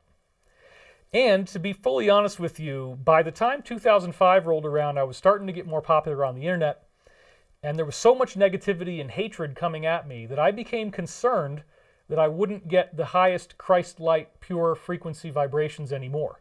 I was worried that I might not get that accuracy anymore. And I'm concerned enough about that that I stopped trying to do this. I stopped trying to pull readings in as of about 2005. Now, there are certain exceptions to this. I do know how to do it, and the protocol requires that I'm in a very uplifting, peaceful state. I have to be in an extremely, extremely high vibration. Normally that doesn't happen, and honestly, I've been grumpy with the higher forces because they've guided me through some really, really rough initiations. So there was a part of me that said, I don't want to do these readings anymore. I don't want you guys, making me look foolish, because some people don't like the idea that telepathy is real and that we all have a radio that we can use in our head to communicate with, for lack of a better term, God, or with Christ, or whatever you want to call it, your higher self, the Logos. It's all interconnected. It's all part of this greater thing that is divinity. So when I was in Canada, on my last trip to Canada, we had just moved to Burbank, California. We're now gone from there, so don't bother trying to find us there because we're no longer there. California in general, just forget it. So, but at the time, that's where we were. So I had just moved, and then you remember this, Beth. I actually scampered off to go to a vacation while you were left to unpack in the house. And I do really apologize for that, but I tried to do the best I could. Anyway, once I got there, I was in a very, very wonderful place, and that's where a lot of things started to come together for me. And I was able to get some dreams, and I was able to get some readings. So there's one reading at the end that I didn't have time to put in here, but I pulled through a source that came in at the highest level. It's the higher self, it's the Christ consciousness, whatever you want to call it. It came through in, I guess you're going to get a total of 3 of them. Now again, for some people this is totally nonsense and they're just going to laugh, and that's okay. If you want to turn it off now, you can. But what's interesting is, let's go back to the slide now. When these briefings started to come in, even before Mike had his very disappointing, scary show on January 16th, which again, we have full support for him, and that was just his opinion that day, but a lot of people in the comments were very upset. I remembered getting a reading suggesting, it hinted that the president might actually lose this election. And once I remembered that, so this was on Thursday, January the 14th, when this occurred to me. I did have a reading that said that. Oh my God, when was it? And I had to go back to my notes and dig through it and find it, and I actually did. So the reading came in once I got to Canada, in this beautiful, beautiful place. But it all started actually with some dreams beginning in September. So here's the first one. This is September the 4th, where in this dream, among other things, I didn't include the earlier part because it's personal. It was just telling me how great it was that I'd moved to Burbank and gotten my life together. It said, I met a very interesting insider in the dream who was conveying intel to me. He said that there is a type of N blackmail being played against the U.S. right now. He said this was being done by an enemy of the U.S., though he didn't specify who. And I said here, I want to feel like it's C, while realizing it could also be some aspect of the Cabal or a Cabal element in C. Now, this has become something that Mike was talking about extensively. This exact thing that I'm describing in the second bullet point is exactly what everybody's talking about, that this is being done. They might be dirty. They might be, the ones that are not dirty. But either way, it's really, really frightening, and it could lead to some kind of electromagnetic pulse or God knows what. So I had a dream about this in September 2019, remember. So specifically, this insider told me there were 2 facilities in California near the coast. This is in the dream. Either one of them could be triggered to create an EMP that could wipe out all electrical grids in the U.S. at the same time. And he said that their code names were Impedance Ring 1 and Impedance Ring 2. This was an issue that had not yet resolved at the time he was giving me the briefing. Now, I had to actually look up what this word meant because I didn't know. I mean, I kind of knew it as something with electricity, but I wasn't sure. So you look it up, and it means the effective resistance of an electric circuit or component to alternating current arising from the combined effects of ohmic resistance and reactance. So basically, impedance is electrical current trying to make its way through something and not getting there. It's resistance. It's resistance to the current. So then they're saying that these EMPs come through impedance rings. Now, I don't even know if this is true, and I've never talked to anybody about this. This is the first time I brought this out. But it would make sense to me somehow that if you run electricity through a resistor, through something that resists the current, that somehow with exotic technology this could lead to an electromagnetic pulse. To me that makes sense. Off the coast of California, I don't know, but this is the dream that I got. Now whether this is actually true or whether it's a metaphor of the kind of overall idea we've been talking about, I don't know. But it really had a big effect on me when it came in. Back to the slide now. I'm still in the dream now. This is from the original write-up of the dream that morning. I didn't get the sense that this was really going to happen. That's very important. It's not going to actually happen, but more that there was just a concern about how it was affecting things. This was clearly being done against the alliance by an enemy, and he also said this was part of the reason why everything was so quiet and that none of this intel declassified had been released yet, that there hadn't been any arrests yet. And this is exactly what everybody's saying right now. So this is, it still is astonishing. I'm getting the hair stand up on my arms thinking about it right now. How did I get this back in 2019 now that everybody's talking about this? Then I have another dream, and this is on September 19th, and at this point I've now made it into Canada. And some really interesting things started to happen. There was something in this dream about pygmies. Of course, these are short people, and that might be a racist term or something. I don't even know. Everything's racist now. You can't say anything. Little people, whatever you want to call them, they used to be called pygmies. That's what I wrote down. Now, again, in the dreams, a lot of times the average person, average humanity, will be represented by some sort of let's say, differently abled person. So a pygmy is differently abled. They're short. They don't have the same... the world is not built for people who doesn't really have the ability to fully interact with the spirit world at all. We're really kind of backwards. So that's what this really seems to mean in context. I was working with these people in some capacity, but they were not being treated well. This is now about everyone on Earth. So everyone on Earth is not being treated well. They had dirty clothes. They looked very impoverished, thin, and lean. Now, notice this is before 2020, and all those things started to happen. I haven't seen Wizard of Oz since I was a little kid, but I think it's safe to similar to the little person in the movie Legend, who seemed to be a slave of this devil creature called darkness. Now, this is the whole point of the dream, that we are the slaves of this devil creature called darkness, okay? And in the dream, this person ended up breaking away from darkness and working to defeat it. So in case you haven't seen this, this is the devil creature that was called darkness in the movie Legend. This is a wider angle shot of him, and in my dream, he just represents the cabal. He represents evil itself. Things got pretty heavy at the end. We just decided we liked having private space. It was a lot larger than the bedroom actually had been. I was in some kind of class where we were training in martial arts, and we had maybe 10 people in the room. The room was a lot bigger, but it looked the same. So this is all about, we're all learning. The martial arts represents how we're all training, trying to make it in the world, trying to learn how to defeat evil and fight back and defend our boundaries. So we're trying to train in the martial arts. This represents everyone and how we're all trying to learn how to fight back. I was in the top bunk, so it's like a martial arts dojo, but it's also my brother's bed. And we were learning some type of warrior stuff as a group. Then in the middle of trying to learn this warrior stuff, this terrifying scorpion appears in the bed. It was large. It was about 4 to 4.5 inches long. The body alone was 1.5 inches wide, and it was very thick. So seeing this in the bed and knowing how fast they could move, both myself and the little person in the bed with me, we were both extremely terrified as this happened. Terrified. And it seemed like it had some kind of yellow rubber ring on it. And so this is where I said in the comments that this could be a nod back to that impedance ring dream that I had 15 days earlier about the idea of blackmail taking place. So now again, the scorpion represents darkness, the evil, the cabal, and the idea of this blackmail that they're going to do using these weapons of mass you-know-what. So it definitely seems to tie back to the impedance ring dream. So that's what this scorpion represents. It's what they're trying to do to everyone on Earth. This is a symbol of what the cabal is trying to do to everyone on Earth. I hope this is clear.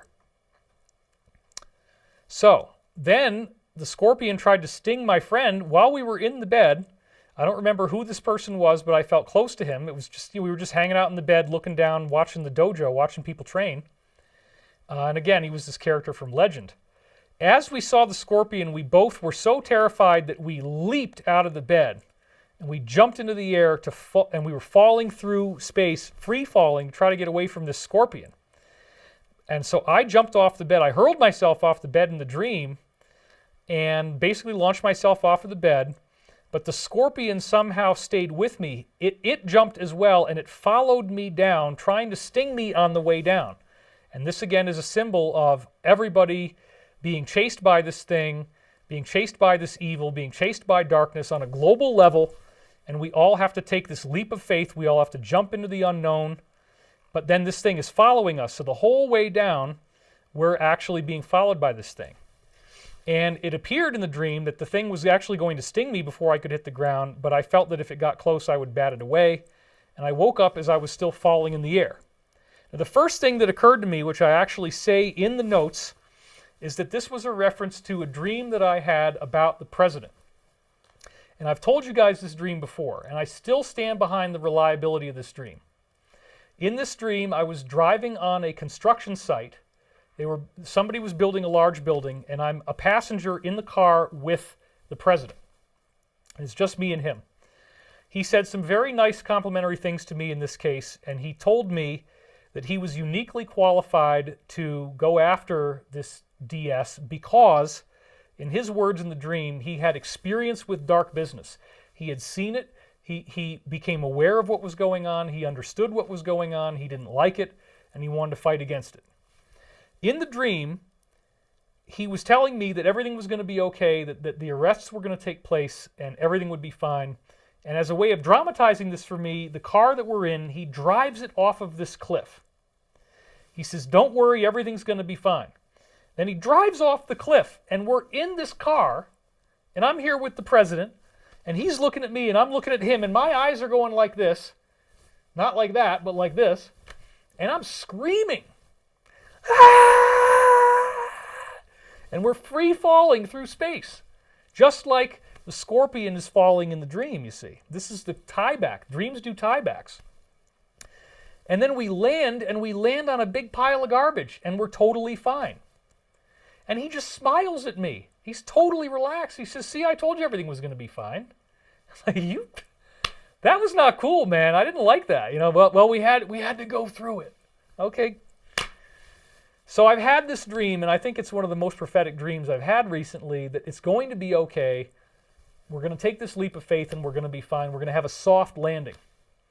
So this dream that I just am telling you about, it references the impedance rings, it references the EMP, and it references darkness, and it references that something bad is going to happen. Remember, this is just a few months before 2020. It's in late September now. Just a couple months before this thing gets rolling. Something really bad is going to happen, and the evil is going to follow us all the way down. It's related to this idea of the EMP, impedance ring. Okay. So that's bad enough. And then I have this dream where I fall out of this bed, right? But then back to the slide, I actually did fall on the ice that same day. So this is the cabin. This is a picture that I took in the cabin on the day it was happening. And I know you hate me now, okay? But if I have any extra money, this is the kind of place I want to go. I want that snow. I want that blue lake. I want those mountains. And I want those trees. I have a very tiny cabin. That's about the width of the whole room right there. It's practically nothing. There's just a bed up where I took the picture. It's very small. But it's so beautiful. I mean, who cares, right? You go hiking. It's wonderful. When I stepped out that day, this is what I saw. Now, does that look like ice to you? Absolutely not. It just looked like it might have been a little bit wet, but it turned out this was all actually thin, and slightly wet ice. So I walked out on this ice and I slipped and fell. I actually slipped and fell and I landed flat on my back. It was completely terrifying. I was very upset, and of course it had just happened in the dream that morning. So this really told me, like, you better pay attention to this dream. This is really, really, really important. The strangest thing about this is that I was bizarrely unharmed. So if you look at, you can see there's a series of planks here, and I fell on the second stair down from the top.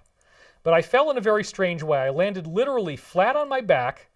My head landed on the stair. My neck landed on the edge of the stair, and I was completely unharmed. I landed, and even though I fell from vertical to horizontal and I fell straight down, my body landed in such a perfect way that I was unharmed, and I didn't even have really hardly any damage at all. This was very, very shocking because of what happened with the dream. And again, it showed me you better pay attention to this dream. It's really important. So I identified the readings that came right after this dream, because this dream is literally what led directly to a reading taking place. I identified those readings on Thursday the 14th, and I posted key excerpts from them to Twitter. Now, I can't prove that this was written in 2019 unless you actually look at the hard drive, because I do have time-stamped copies of these readings from when I did it. Now, I hardly use it at all, so that's why I still have it. Otherwise, I'm sure I would have been taken down, because I'm not saying anything right now, just every now and then. So January 14th, I quoted from these readings. Here it is. Now remember, this is in October of 2019, so this is 2 months before 2020 and all these crazy things started to happen that made life very depressing. This is what it said. Something is coming. A sequence of events that will be utterly mind-blowing to you, fueling conspiracy theories at large, awakening great anger in the populace, but also redefining the nature of what it means to be human and where we are going as a civilization. And then I say, excerpt from 25 pages of readings I pulled through my last Canada vacation. All will be shared this weekend. And then I quoted this too. So fear not. The changes are coming, and they will come. It will be beautiful, quite exceptional in fact, and worthy of a detailed study on your website when the time comes. So this is January 14th. This is where I was. Nobody knew about the fact that there was a dream where I fell first and that I actually had fallen in real life. But where it gets really weird and crazy in terms of synchronicity is that my mother fell the following morning and broke her hip. This is true. And just to prove it to you, I'm going to show you this text that I got from her where this is what happened. This is what she told me. And I took a picture of it as it came in. So I'm going to zoom in on this now. She said, just so you know, I slipped on the ice on my driveway this morning. I may have either dislocated my hip or broken it. I'm in the emergency room right now. They will do x-rays and find out what's going on. That was at 10 o'clock. Then at 11:21, she said, my hip is broken, so I need an operation. I'm not sure when it will happen. Could be today or not. Then she said later, the surgery is tomorrow morning at 9. With any luck, I will be home by Monday or Tuesday. Now, my mother is fine. Thank God. She, just like what happened with me falling on the ice, she has a minor fracture. They said they've never seen somebody fall on their hip like that and be in such good shape. My mother has a great diet. She gets a lot of exercise. If people have osteoporosis, this typically makes them wheelchair bound. So just like what happened with me, where I literally landed on my neck, but my neck absorbed enough of the weight just with the whole body, like the whole body just absorbed the weight at the same time, and I didn't get hurt, amazingly. My mother did have to get a little nail in her bone. It's going to be there forever, but she's already walking on it, and they say she's going to be home and she's fine. Minimal invasive surgery. So we talked about this, and she has accepted that somehow this very unfortunate injury, she's never broken a bone her whole life. And Beth, if you just as my wife, if you want to validate real quickly that we both talked to my mother and that she did fall on the ice. I'm not making this up. This is not a joke, folks.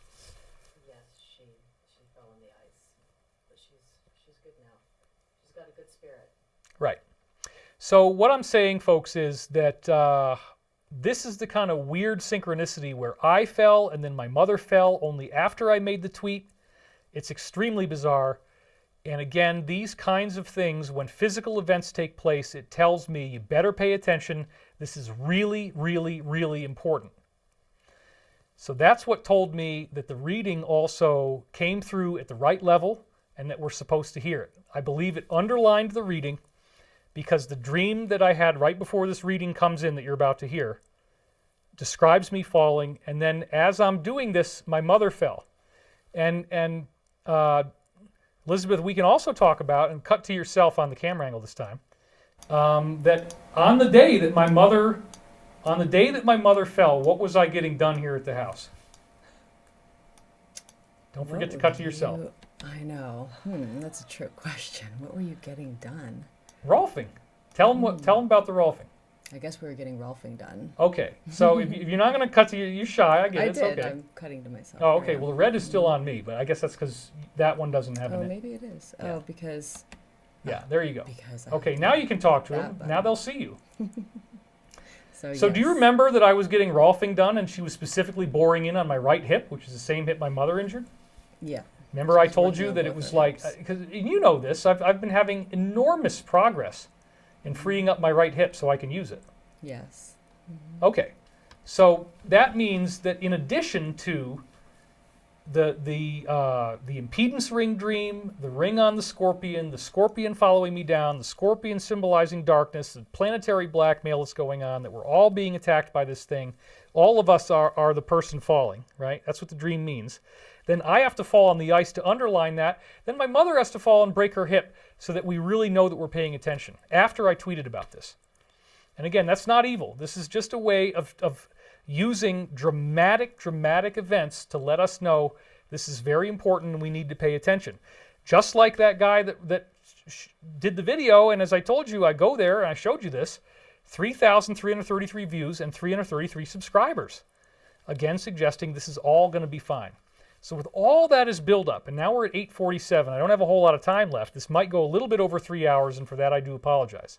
But I want to read you this reading because it's so beautiful and it's so inspiring, and it has prophetic things in it that have not happened yet, as well as some other things that are highly compelling. So without further ado, what I'm about to read you appears to be positive, benevolent sources that are coming from the Christ light, my own higher self that's unified with that, coming through me, using these intermediaries, using angelic, benevolent forces, and giving us these words. Now, I've got thousands of pages of this. I explain the whole thing.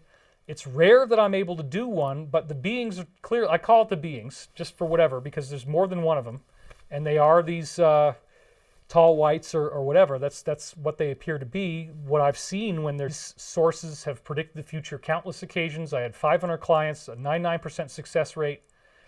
People really get into this, okay? And I had one lady who got a reading from me, and it not only quoted the lyrics from some of the songs she'd written, but it explained to her why she'd written them. And she was in tears. She was blown away.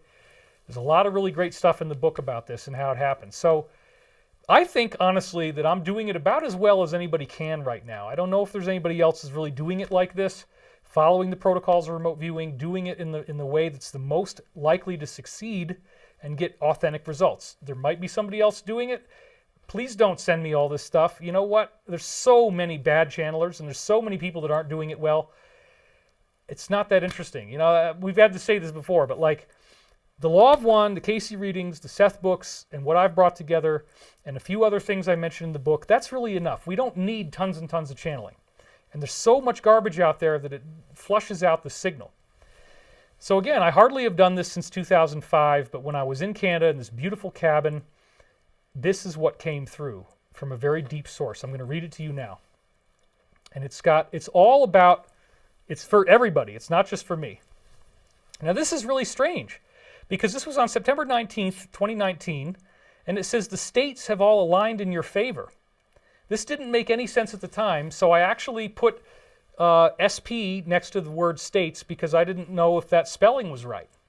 But now in context, we just had this E thing go down, and now it's like the states appear to have been lost. This time-looped reading said, with my mother's injury and my fall and the weird dreams and then all this stuff, the first thing it said is the states have aligned in your favor. And it's talking to you.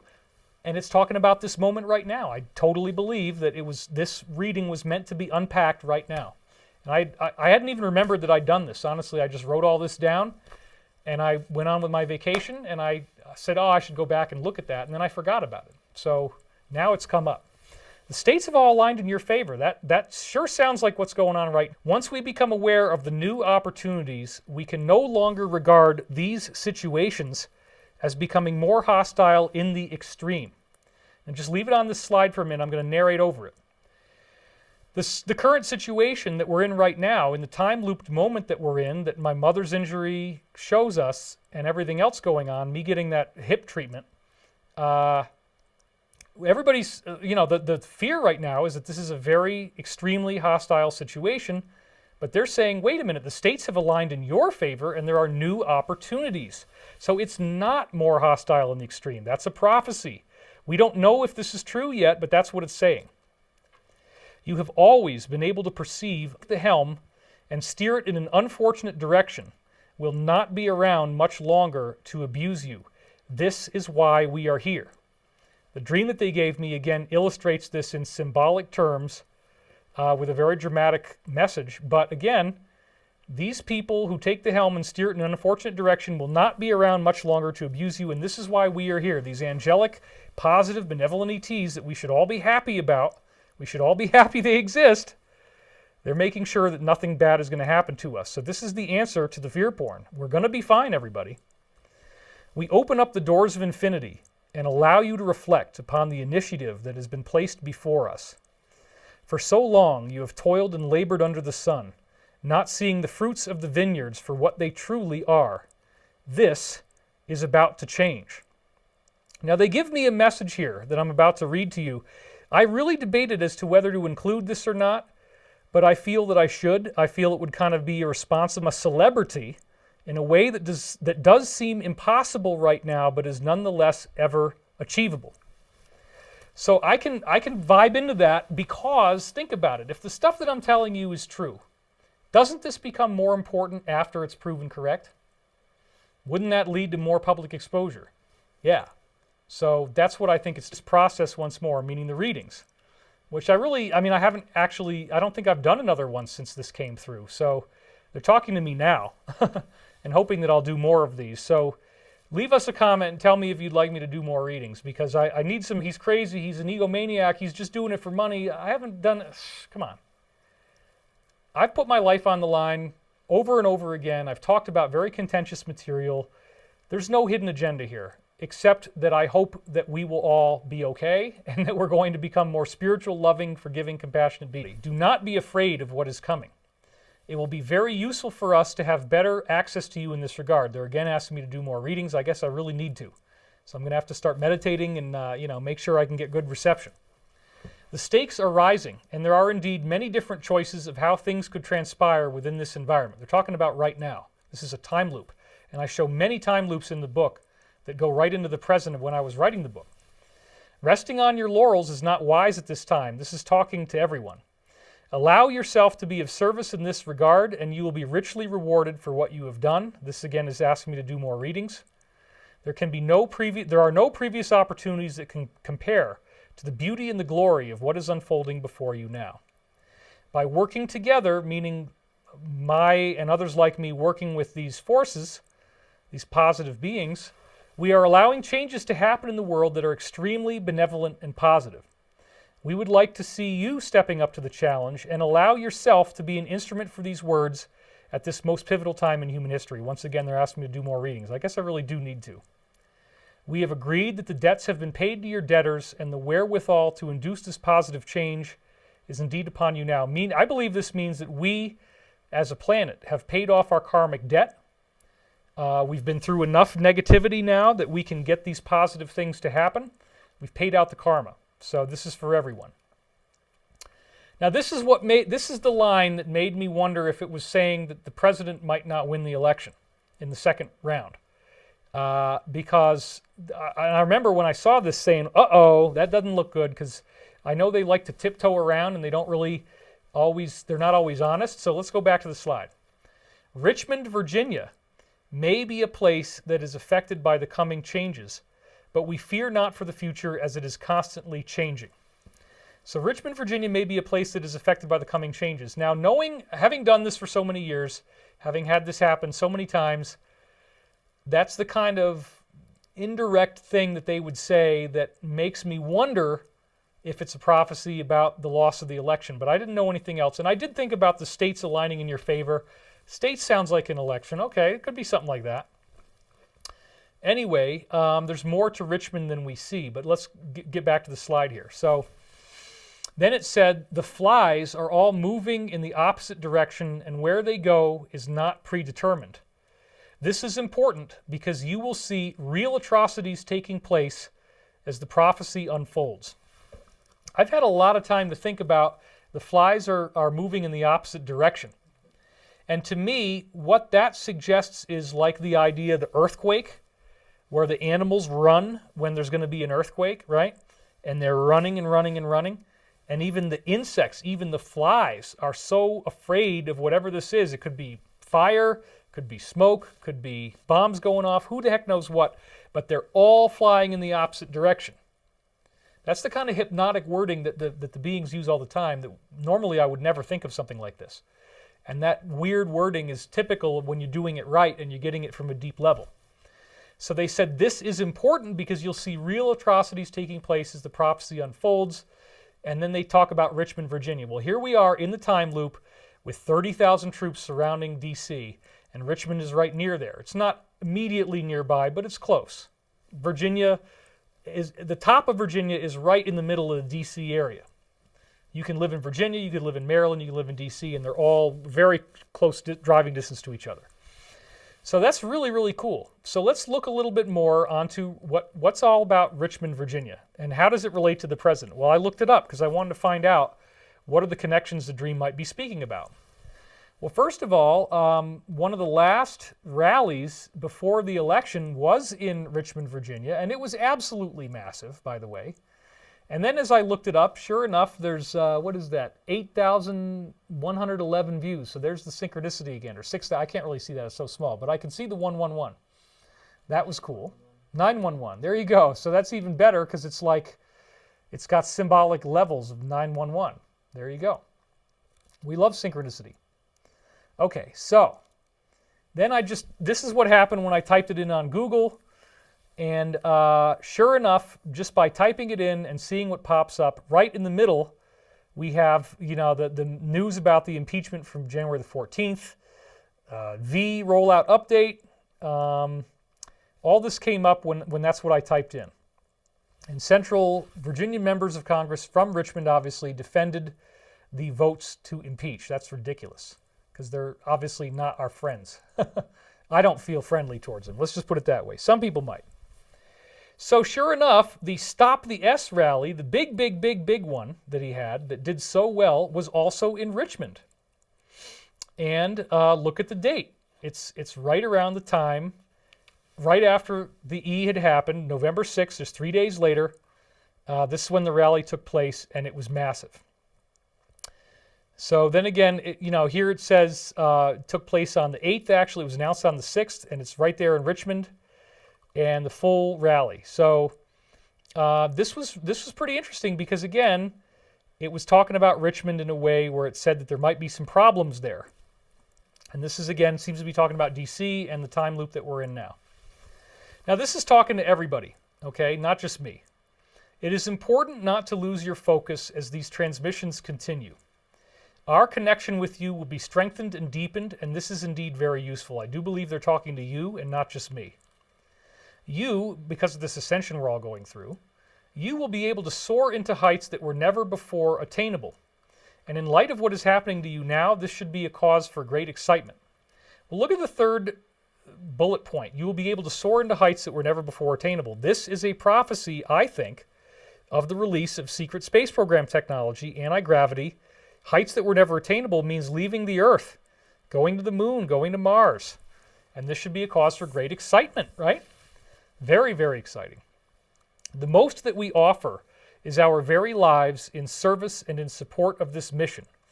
Therefore, please do understand that the stakes are indeed very high, and we do take this seriously. All that we ask is that you become more and more comfortable with the process and allow yourself to become an instrument of peace. And again, they're talking to everybody. Become more comfortable with the process of our great awakening that's going on, and please become an instrument of peace.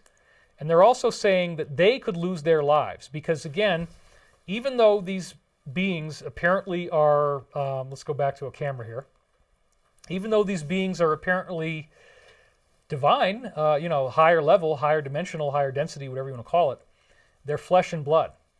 Ships have crashed, bodies have been found. Those bodies could be fourth density, but they still leave behind a physical corpse. So these beings are not indestructible. They could easily die, and there is a war going on, and they could very easily give up their lives as they fight for us to not have any disasters on the planet, just like Dr. Edgar Mitchell and all these others have talked about, UFOs appearing over installations, powering them down. They will not allow the planet to be wiped out. Some of them might die in the process, and we'll probably never hear about it. So it's interesting that they mentioned this in this reading. And again, if anybody's going to get an accurate reading right now, it's probably me, just because I've got the pedigree, the background, the remote viewing protocols. I've done this for many years. I've documented it in my books. So I think you can trust this. I do believe with all the time loops, and I get hip work done. My mother breaks her hip. I had this fall. The dream has the fall. It's very strange. All right, back to the slide here. So they could lose their lives, is what they're saying. And then look at this. This is right in the transcript. If I can ever, have somebody forensically identify that this was in September 2019, which is very easy to do. I said, I have pain in my right hip that was starting to flare up. Isn't that something? It's all part of the signal here. It's all part of the message.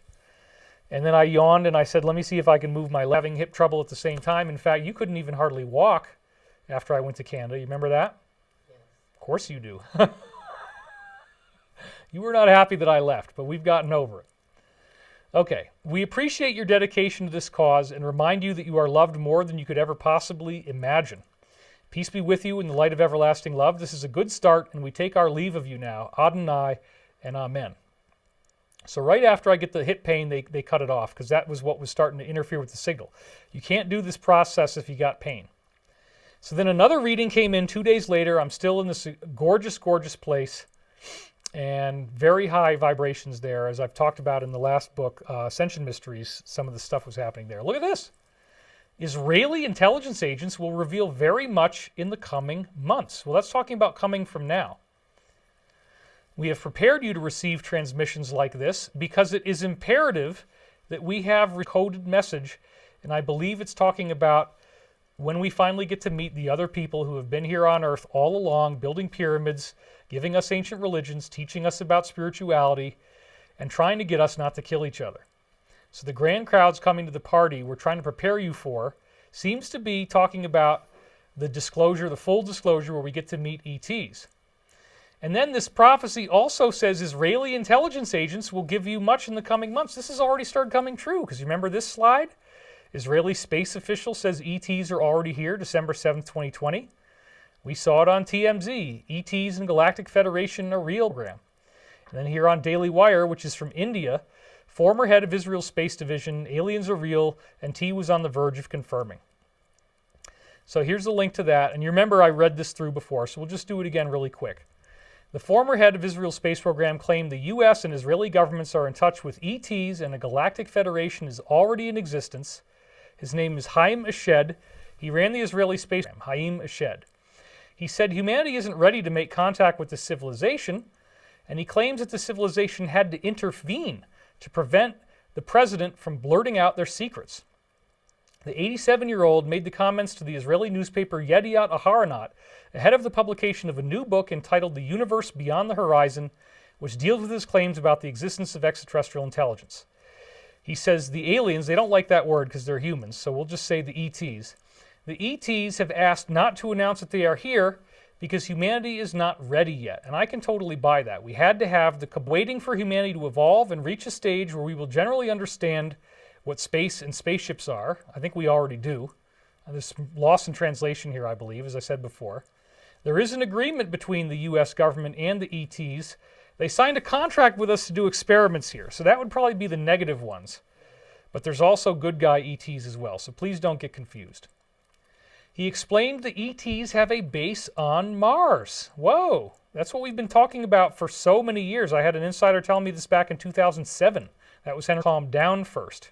So isn't it something that this same reading, this particular reading starts out by saying Israeli intelligence agents will have much to reveal in the coming months. Well, yeah, Haim Meshed is going to reveal a lot in this book, and we hope that he's going to come forward. We hope that he's going to talk, and we hope that he's going to reveal a heck of a lot more than the little teasers that are in this. But that's probably only just the beginning, because you remember back on some of Wood's tweets that we were talking about before, saying you're going to see some of this come out of Israel. Israel's one of the 10 countries, right? So who the heck knows what we're going to learn? But the reading is giving us a prophecy saying Israeli intelligence agents will reveal much in the coming months. And then let's go on from here with the rest of this particular reading. Let's be clear that we are not closing the door on future transmissions at all. In other words, they want this practice that I'm doing to become a routine objective. In so doing, we open the door to infinite possibilities and receive strength. I didn't think if I'd ever tell the public about this. Okay, back to everybody else. At the heart of all this, we have an objective of planetary peace. That is where we are steering the narrative. It may not seem attainable, but in fact, planetary peace is entirely and absolutely doable within your current political reality structure. Is that not amazing? That's a prophecy. Call adjustments.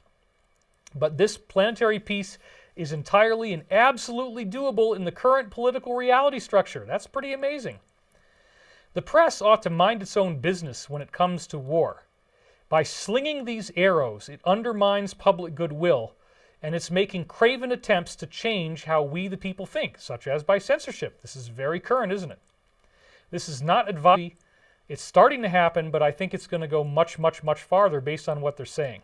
The entire apparatus will be revealed for exactly what it is, a warmongering press that's controlled and craven attempts to change how we the people think, undermining public goodwill and slinging arrows. But most people are already very aware of it, regardless of which side of this, in this case, political debate they may be on. We applaud your sincere efforts for taking the time to do this with us once again. It has happened, meaning they're speaking now, and that is indeed an extreme positive for us. Well, it allowed them to install these prophecies. I didn't know. I had no idea what was going on when this happened.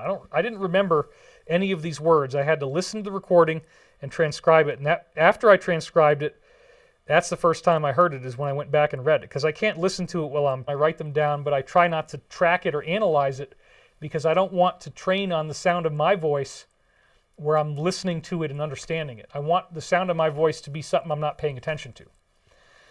So I did the transcript, but it's only when I go back and read it that I actually get to see the results for the first time. So this is pretty contentious, of course, and I'm going to get probably a lot of people angry at me for this, but what the heck, here it is. We authored the Bible in a sense, as has been the case with many other texts as well. And by we, they're talking about these higher level fight over it, which is not fair and not fun. So the principles of ageless wisdom, the stuff in the Bible, they said this is easily some of the most heartfelt comments we have ever seen. And they reside within a perspective where the happenstances of life are fundamentally intertwined. That's synchronicity. So these comments come in with synchronicity, and there are no coincidences. There are no random accidents. There are no false hopes. In fact, hope is an intermediate work, and therein lies wisdom. The specialty cases like this one, meaning me, David Wilcock, the specialty cases like this one give us an opportunity to go beyond what normally was possible. Of the verbiage. I guess they like it. Thank you, guys. For that, we are extremely grateful for the service that has been provided. Through following our guidance, much has been accomplished, and there is far more to come. For us to note that those timelines are forever denied in light of this new information. So, through various people following their guidances, not just and giving them information. So through following our guidance, much has been accomplished and there's far more to come. We often wonder what would have happened if we hadn't done this, And they said those timelines are forever denied. This would all work out. That's what I think they're saying here. The timelines of the planet being taken over, global fascism, are forever denied. We are very grateful for what all of you on Earth have accomplished in fighting back against tyranny. That's what I think this is talking about. And we look forward to taking the next steps with you as well. This is for everyone. And they want to meet us. Context means me gets away with it. And by that, I mean that through this channel, I guess, we can say things that others could not conceive of. We are able to spin the narrative again to be with us in this matter. It is all over now, except for the fat lady singing. That is how close we are. Isn't that interesting? And we appreciate over now, except for the fat lady singing. And I wanted to send you this. This is a text from Danny and Brinkley, who does actually call me honey boy. This is... It doesn't mean that... But look at this. This is just yesterday. He said, I hear the fat lady. And I said, amen. So the top of this text, but it's very similar to what I read you at the beginning. So then he sends me this, and he says, I hear the fat lady. And then the reading, there is actually a movie by Shia LaBeouf called Honey Boy. Here it is on the slide. And that's what he was called by his own Southern... So I call him Uncle Mama, he calls me Honey Boy. Now you know the truth, folks. That's full disclosure. The beings forced me to do this. Will only want to believe that I made this all up, that I fabricated this. I did not fabricate my mother falling and breaking her hip. I did not fabricate... Can you just confirm, cut to yourself and confirm that I did send that picture to you that day and told you what happened? Which picture are you talking about? About the ice. When I know it might seem very complex and weird, but that's how these beings like to work. All right, so here we go back to the slide. We would not be here without your opportunity to regain that which you had lost. A full knowledge of the great plan, at least to whatever degree can be accomplished within your current reality. And this goes way beyond your role within it and how you have helped so immeasurably already. We want to compliment and congratulate you, David. That is something you have not heard, and don't be that way. Because now with the new book, you really get the point. You are releasing deep-seated stigmas, core programs as you recently called them, that told you was questioned and your ability to take care of yourself, and we do apologize sincerely for that. Now, the ... is that they do a lot more pumping up my ego, and I don't want that, and that's why I cut the stuff where they keep pumping up my ego, all right? We have always appreciated what you have done for us and for humanity, and that is not changing. Is of your choosing. Isn't that interesting? We are inspired by what we are seeing happen now in the world of Adonai and Amen. Then, literally, 12 days later, I finally got another one. And it says, and it's talking, we have resources available to help you out. So again, they're telling me and everyone else, please don't worry, we will be, it's going to be fine. Then they said a lot, but the opportunities beckon him at this point. We know that what the Iceman is going to take is this is a riddle, folks. This is a puzzle. This is another encrypted prophecy, okay? ICE is Immigration Customs Enforcement. So sure enough, I typed in these three terms. This was just today, Iceman, and then look, Director of the U.S. ICE Immigrations and Customs. So then I click on that, and this is what I get. On Tuesday, November 14th, the White House announced Tom Homan, the immigration hardliner, has been acting as director of the U.S. Immigration Customs Enforcement Agency during the past 10 months, has been named officially as a director, and his nomination has now been sent to the Senate, where he'll face various nasty organizations that are working from below the border, coming up through. I showed you those pictures. That's why this is such a big deal. And the Iceman is a person who, of course, here, we know that what he takes is a lot. Yeah, so now that we've got it, I want to read it to you again. So your reputation is built upon impeccability, and by that we mean dealing with immigration. We know that what he takes is a lot, but the opportunities beckon him at this point. So what is he going to be taking? Prophecy about big stuff happening. Do not fear the changes that are happening in you and in the world. We are truly very blessed that we are on the optimum timeline. This is the best way that it could have been. President T's apparent character flaws allow others to reflect upon what they might want to see in future presidents. They're not insulting him, but they're saying, as each of us comes up against these things that the media is talking about, in general, The media is now forcing the entire conversation to rise up, to offend anyone, to try to do the right thing, to try to not give anything to this entity that's trying to always create slings and arrows and trip you up. So we're all growing, we're all learning together, and each one of us is going. So fear not. The changes are coming, and they will come. It will be beautiful, quite exceptional, in fact, and worthy of a detailed. So allow yourself to appreciate the good things in life for once, and do not worry about the fussy details of every situation. Focus on the large-scale visions and let them take you into realms undeterred by the thought of failure or any otherwise lack of. The world is your oyster, as it were, and you have earned great accolades and repercussions for doing so. Similarly, now they're going to out my wife here. And they say very great things about her. Similarly, the one known as Beth has made great strides in her character and personality, and for that and many other things, we are very proud of her. You want to say anything? You have both held up, this is Beth and me alike, you have both held up under fire from allies and competitors alike, and you found a way to stay together through all of it and avoid self-immolating. We are truly... what we've been betrayed by, like, we counted once. It's like 23 betrayals, right? I think it was 27 at that 27? point. Okay, yeah. And it's astonishing. Yeah. You have no idea, folks. I wish we could tell you, but don't want to. Don't need to publicize people either, because attack videos never create traction. You can't build a career on it. And if your platform is knocking other people down, it's not going to work, because the audience, I've studied people's comments for so long, want us to respect you enough to make up your own mind about who you choose to follow. So I'm not going to say negative things about other people in this field, and I never will. Here's what I think might interest you. Here's the book that I wrote so that you can read. You know, that's it. I'm not going to ever attack anybody. I have to respond. I've never responded up until now to anything. I reserve the right to respond, though. I totally reserve the right to make statements.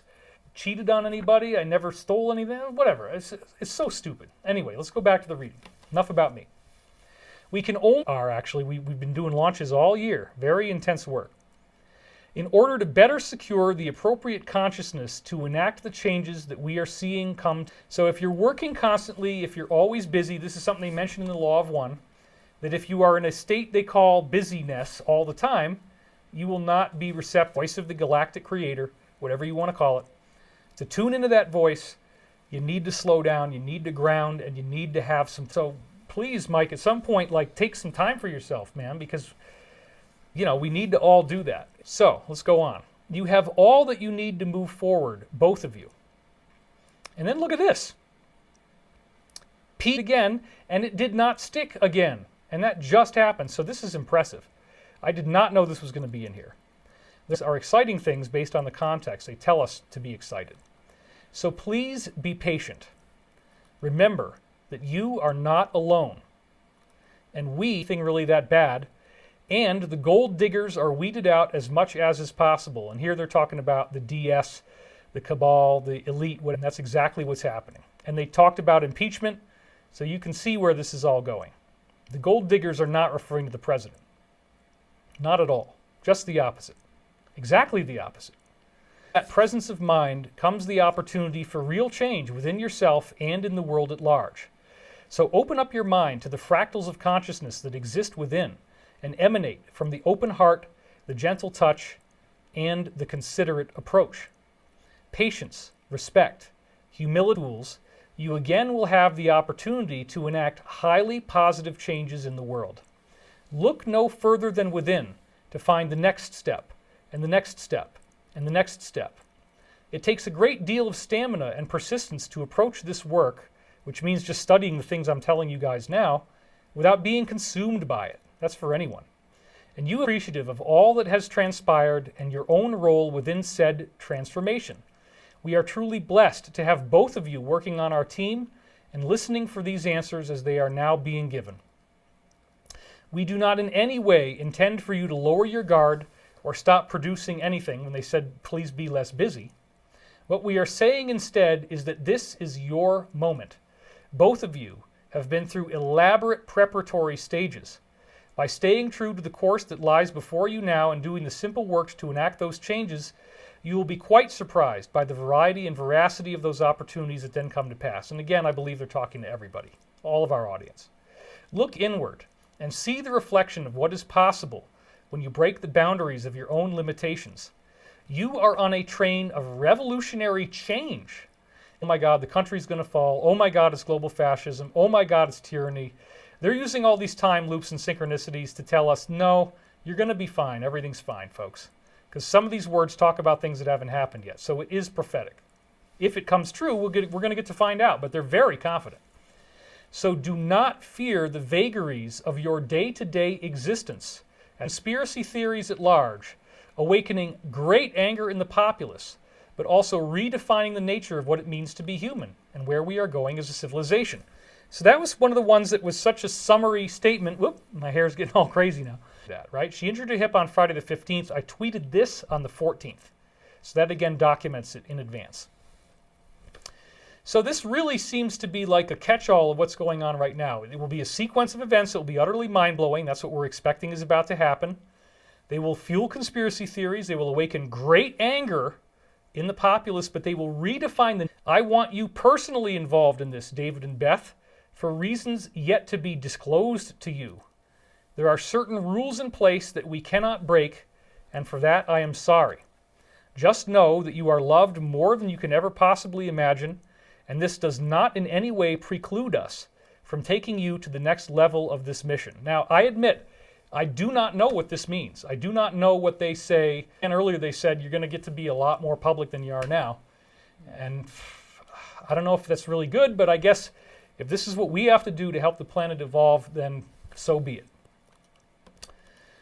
I'm sorry that they compliment us so much, folks, because I know some people are going to get really mad at this, but this is what happened. You are both truly exceptional people, and what now is coming your way, which is for everyone, will also be quite inordinate. You may think that there is impending defeat. Well, this is very present in the time loop that we're in right now, that they showed us. Nothing could be further from the truth. Instead of it being stagnation or impending defeat, it will be quite inordinately exceptional. Whoa. So they are very confident this is going to work out, folks. You are about to open up in ways that were never before possible, and that is very exciting for us to see. Fear's timeline, as opposed to so many others that have not come to pass and now shall not come to pass either. We want to offer up to you our very best in rekindling the divine spark within you and allowing it to flourish like never before. We do not speak in idle speculation when we say that this will be, and which allow us to peer into the future with uncanny clarity. From that perspective and vantage point, we see many changes ahead. There are, in a metaphorical sense, nicotine stains on your fingers from the years of waiting and endless toil, and we will wash them off. And that, of course, is a reference to Pink Floyd The Wall. I got nicotine stains on my fingers. Got a silver. So that's what it's doing. It's referring to Pink Floyd The Wall. So the nicotine stains on your fingers, people smoking and people being anxious and just all the stuff that we've been going through. And Pink Floyd The Wall literally becomes another type of Hitler. And that's the whole movie, right? So the nicotine stains on his fingers is what was happening as he became this negative person. So they're saying they're going to wash off the nicotine stains. And there's a lot of karma you may be experiencing at this point is deemed entirely necessary to ameliorate any causes that were set in motion by previous thoughts and actions, some of which are from other lifetimes. Rest assured, look at this, rest assured that there are not any further large disasters taking place that we can see in your own lives. Now, I hope this isn't proven horribly wrong in a couple of days, but most of 2020, they're saying there are not other large disasters like that. But they might not be thinking of a temporary power outage or some buildings getting blown up or some mass shootings.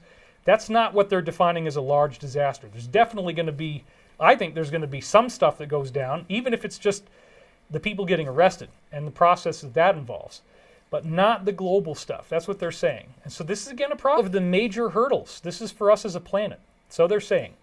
And we are now working on refinements, subtle touches, and minor tweaks to this masterful and quite wonderful timeline. Much greater understanding of exactly what is happening, where it can go, and how those myriad changes can be more greatly facilitated and encouraged. We have lifted and lifted and lifted all of these weights off of you through your own global karmic reconciliations to ensure that the rules, if you was a throwback to that impedance ring dream, right? So they don't want that type of impedance ring stuff they talked about to happen. It will not be impeded. There's a reason why they said that. So transportation fairly soon. All of these things will be handled for you, and you will not be so concerned about the details. So I don't think we're going to be using cars or private transportation anymore. So don't be so concerned about the details, they said. Now back to the slide. Trust me when I tell you that what is coming will be truly astonishing. And if you can understand this and not be afraid of it or concerned about the seeming lack of results, you can instead work diligently and patiently, knowing that these changes are. Do not fall prey to the trap of expecting the worldly signature of these events to be easily predictable based upon existing hallmarks and available intel. They're talking very strictly about the present. The existing hallmarks and the available intel of what we see right now, at the moment that I'm doing this, with my mother having just fallen, certifying when the time loop is, the hip time loop. I'm getting my hip worked on by a Rolfer right as my mother fell. I didn't even see the text till after I got the Rolfing done. I didn't know that she'd fallen yet. It was in the emergency room. So this is a very powerful thing in my own life to give me this, expecting the signature of these events being easily predictable based upon existing hallmarks and available intel. The intel for what is coming does not exist. It is not something that is under the control of any of the powerful men and women on your planet. It goes far beyond that now. So if I look at what this is saying and I look at how the pieces fit together, the eat freedom and end persecution, bring about justice, they on their side will make sure that that takes place. And they said they're putting their very lives on the line, and some of them will die. So it appears, if I am reading this right, that we are using these kinds of ways to get us ready for what's going to turn into some sort of actual open communication. And they prefer the telepathic method. They don't like materializing in front of people in person. That's usually not how they want to do it. They talk in the law of one that can have very bad consequences. Okay, so back to the slide again. The intel is far beyond that. So that's really, really exciting, folks. Expect something from the ETs even much bigger than what we ever heard in 17. The changes themselves have now authorized the unfolding that is to occur. We are not at all displeased by what has transpired and seeming setbacks. So don't fret about the small stuff, as it were. Look within. Allow yourselves to be redefined by what is coming. You will not be disappointed. Oh, my voice as I'm speaking actually changes. It becomes softer, it sounds more like a woman, and it becomes slower. This is at 42 minutes, 16 seconds. I don't know why. I'm just documenting what happened as it was coming in. I don't remember any of this. I don't remember saying any of this. I don't remember any of this happening. Of the present moment. We see so much that still lies ahead for you now. Without getting into all the details, it is quite wonderful to behold. And we will never leave you. We will never fail to look within, tone it right. Let me try it again. We will never fail to look within and reconcile what you already know is possible with what has not yet transpired. So we only persist through this awakening process long enough to imagine the next steps with enough clarity that everything becomes possible once again. Look at yourselves and think about what you have already done. Open up your mind to the being. Isn't that something? That is not what most people are thinking right now. Not at all. You have truly outdone yourselves, and we sincerely admire the dedication that allows for these changes to take place. They're talking about the president, they're talking about Powell, they're talking about Flynn, they're talking about Wood, they're talking about Pompeo, everybody in the alliance. That's what they're congratulating everyone. You have truly outdone yourselves. So we needed to have this uprising within our own people, or nothing would have worked out. So when we consider the timelines that are present and which ones work for us and which ones do not, we need not fear the outcomes anymore. They're being very redundant on this. Enough work has now been performed to relegate those unfortunate circumstances of lesser value in the grand spiritual sense to being negligent or we're in it now. I know full well what you have accomplished, and I am truly very sorry about how hard it has been to reach this concrescence. This is for everyone. But fear not, for the great work has been performed, and the awakening is properly guided. And the unfolding process will occur on schedule, as is warranted. I know what it means to be down and out, as it were, talking to everybody. And remember, we weren't down and out yet in 2019, right? We hadn't had the collapse yet. It is again truly extraordinary to marvel at how so many decisions enabled this current remarkable timeline to be activated. This is complimenting the Alliance and complimenting the President. There is no reason to worry about what has not yet happened, as you will see mountains moving in your favor. You will see opinions and perceptions shifting dramatically, and you will see cosmic distributions of light-love energetics. This is obviously a hyperdimensional kind of thing. You will see cosmic distributions of light impossible. So with the ascension stuff, they talk about telekinesis, they talk about telepathy, they talk about levitation, bilocation. It's not going to happen right away, but these things become possible. It's really, really cool. Do I have any water here? Oh, my wife left me some water. Thank you, sweetheart. You're welcome. In saying that the changes come with stress for most. But bear in mind that this is not as bad as it seems. For within those periods of great longing, within those challenges, therein lies the pearl of greatest price, the awakened mind and the open heart. I love this part. It's so poetic and beautiful. Is an opening, a refinement of what it means to be human on a level that was never heretofore even possible. Look at yourselves and, aware of the changes once and for all, accept exactly what it is that is happening and understand that there is no reason for concern. They keep saying it over and over. You have done and will do your due diligence, and that excites me greatly. For with it comes the opportunity for real change. Now, Over the Hills and Far Away is the name of a Led Zeppelin song. Let it have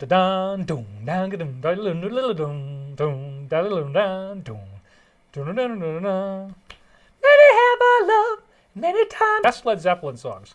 So they quoted from that, and then they also mentioned Horsemen, and that's the Led Zeppelin song "No Quarter," right? Where they carry steel, they carry new. They took the path where no one goes. Right? That's the whole...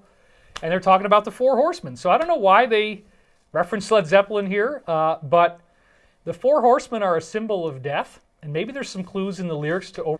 So it's talking about the idea that the people that are trying to create this apocalypse know not of the bounty that awaits the successful completion of Earth's new awakening. So it's another statement reporting that which is inevitable. The seemingly small-scale steps that each soul makes as they struggle to redefine themselves. In light of this new information, walk with me, admiring as you enter into this next phase. We do not want you to be disappointed, and you will not be. For what we have done is already quite extraordinary and not to be dismissed. For it is when those like yourselves step up and redefine their existence that we see the greatest positive changes that will become realities now, for so many more than had heretofore ever, and lack and limitation. Instead, focus your gaze upon the vistas on the horizon and what they tell us about our future destiny. These changes are now inescapable and again very positive. We dole out small pieces of information on an appropriate time basis so as not to interfere with what is coming, while also giving you a health success or failure of what you see happening in the world in today's currently emotionally charged marketplace. It will all be changing soon enough, in ways that cannot be foretold, only experienced. And with that, I take my leave of you, for this transmission grows weary. However, I am very impressed with what we have accomplished here today. I ask you to redefine yourselves around this authoritative statement from a very deep and authenticated trance level, inspiring the very changes that are already inevitable, and you shall have your roles to play in this process. Each of us do. We all do. We don't take you, the listener, for granted at all. We know how hard you have worked and how far you have come to be willing to do this much without stopping or setting down the sword within your quest. I like it, and I mean that. You are loved so very deeply, and you are protected so effectively that many of the things that concern you now are entirely superfluous and not even worthy of your conscious focus. That is all for now. Peace be with you. It's a lot of personal stuff for me. I didn't have time to build the slides. I've been working frantically since I learned about this to build this show. This is a very complex show. Very, very large number of slides. So there was another reading on October the 8th, and I only have cherry-picked maybe 4 excerpts from it because I didn't have time to do the rest. We're going to do this, and then we're going to do the last of the 4. Here we go. Back to the slide. Subtle clues are not enough anymore to evoke mass effects. We are seeing the big changes arriving now, and they will continue for some time. So don't think this is all going to happen at once. There's going to be many, many big changes. It's not going to be subtle clues of an all-defining event or a series of events in a matter of days or weeks. Well, isn't that quite the time loop? Aren't we all expecting an all-defining event in a matter of days right now? And didn't I tell you that even if the inauguration proceeds the way that the media tells you that it will, that there's tons of backup plans in the international community? They are not going to let this happen. Because the world understands if this country becomes a fascist. But again, look, please do not fall prey or victim to an overnight process, the idea of an all-defining event or series of events in a matter of days or weeks. Well, that's exactly what we're expecting might happen very, very soon in this time loop we're in right now. But look at this. Each stage of the process will take time to unfold, but the masses have never been more prepared for these eventualities to occur than they are now. So it's going to take time. We have many options of how to pursue our agenda and communicate to the public. This is very ironic in light of the censorship we're dealing with now. This form, telepathic, is by far the most suitable for us, as it does not overcome greater risks, including the risk that their mission itself will not succeed. So they have to do it this way. Oh, David is so full of it. David doesn't really... Look, I wrote the whole book. I'm sorry, but the book is there. You can read about it. Do your due diligence. Don't just go and make up stuff and think that, nobody could do this. This is nonsense. This is BS. Look, remote viewing is 99% accurate. How hard would it be to telepathically communicate with remote viewing with non-calls? It comes out of remote viewing, and I just modified it to be able to listen to words and sentences. And in my book, I tell you how to do it. Okay, back to the slide. The entourage needs to work through a system of rules and guidelines. This is their entourage, the positive beings. We need to work through a system of rules and guidelines before we can make manifest any of the greater requirements that have to be in place before we can show ourselves in such a direct form. So what they're doing now is laying out that there are other guidelines and rules that they have to have happen before they could just appear in this. Very exciting. Well, we're either going to be right or wrong. This is what they're saying. All sorts of things are going to open up for you, many of which you have never before imagined, as we said. It is okay to be somewhat afraid of these things if you so choose to, but it is also not necessary. Scattered pieces of the past come together, any mysteries are answered, and a clear and undeniable solution emerges from their midst. This is one of my favorite quotes from these readings. And I think that's one of the ones I put in the tweet. I'm not sure, but it's a great one. What you will... I don't need to read it again, but this is beautiful.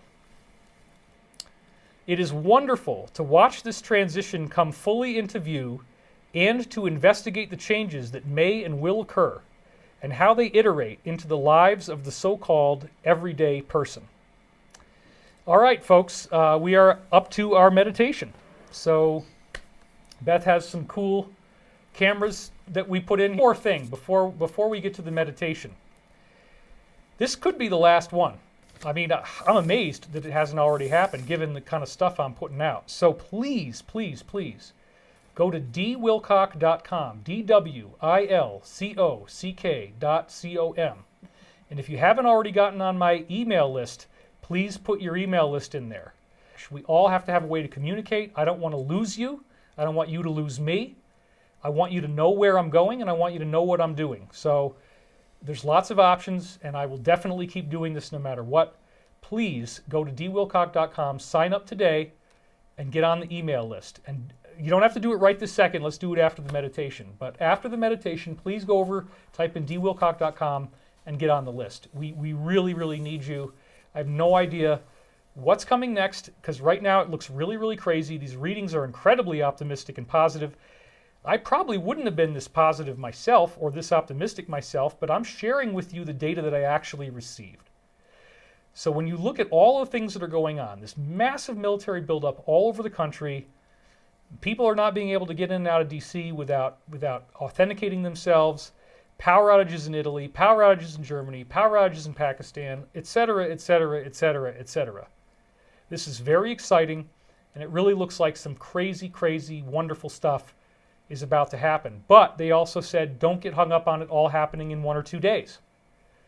So it might be totally different. But even if it looks really bad, and if you see things in the next few days that look really bad, if it doesn't at all work out the way we were hoping it will, if nothing seems to have happened, if somebody just gets sworn in and everybody's like, oh my God, oh my God, oh my God. I've heard tons of things, not in any detail, but several briefings from our guy in NATO, we do have a real source. Anybody who says I don't have any sources is nonsense. I've proven that over many years, insiders I've interviewed. So our guy says, look, we have tons of ways to do this. It's going to be all right. Even if there's an inauguration, we're going to take care of it. All right, so with all that being said, this is an incredibly, incredibly exciting series of transmissions.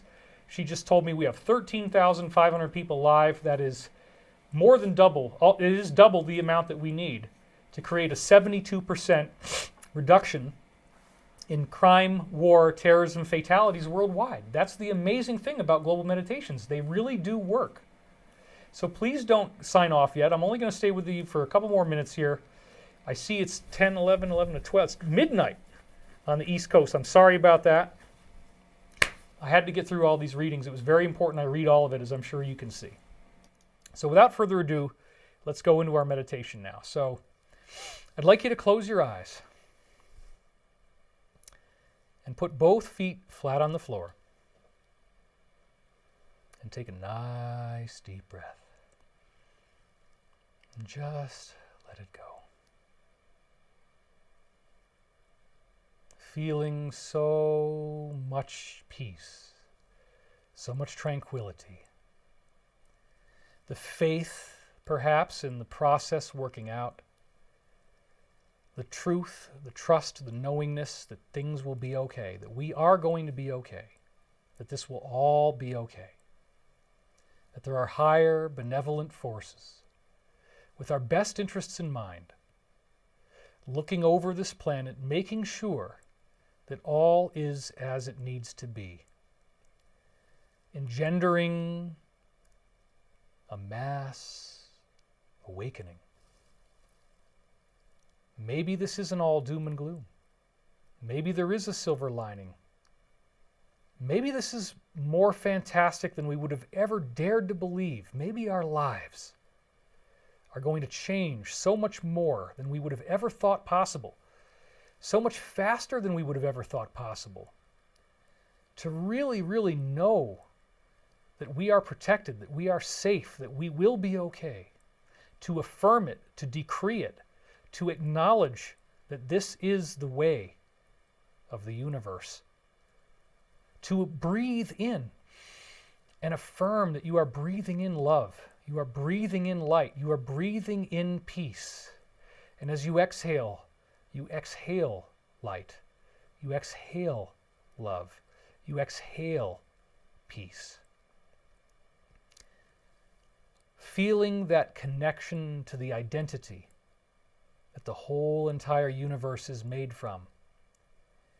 The omniscient awareness that is within all of us, such that all we need to do is lessen our distortions, gain personality transparency, and then the thoughts within our own mind will more and more become the thoughts of the Creator.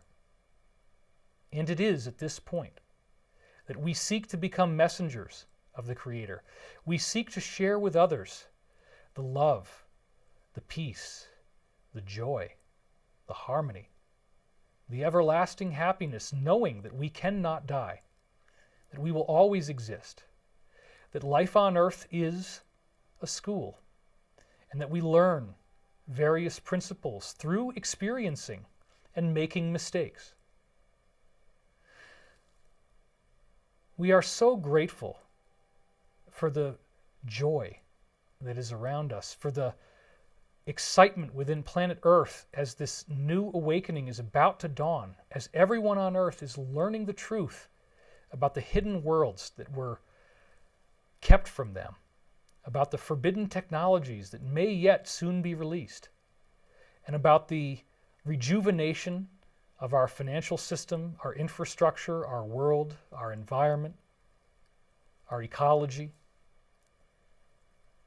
We have the power to completely transform this planet into a true paradise within our current existing political structure. We heard this from the authenticated reading that came in, with all these time loops showing us that we can trust in the goodness of what is going on. We can have faith. We can be hopeful. We don't need to carry around sorrow and burdens. And we don't need to beat ourselves up. When you see yourself in the mirror, be kind. Gaze into your eyes with love. For you have been so hard on yourself. You have beaten yourself up. You have felt that you haven't done enough. You felt that you weren't paying enough attention, that the planet spiraled out of your control, that it's terrifying, that you have no idea what to do. Now, as you exhale, breathe all that sense of lack and fear and limitation out. And breathe in trust. Breathe in light. Breathe in knowingness. Breathe in faith. The faith in our elected officials who are protecting us. The faith in the alliance that is working to ensure that peace is restored and that our planet is saved from this seemingly unstoppable disaster. We embrace the possibility of a loving, peaceful, nonviolent solution.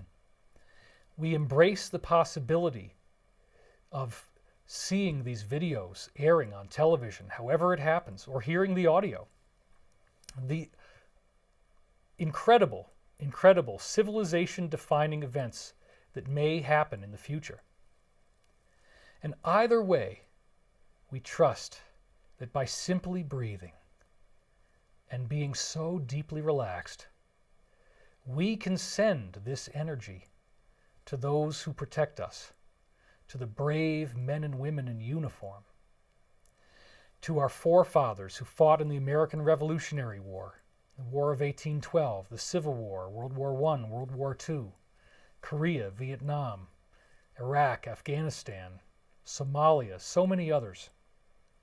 We thank you for your service. We thank you for your dedication. We know that you might be afraid. We know that this is very rough. We know that you're sleeping on hard floors.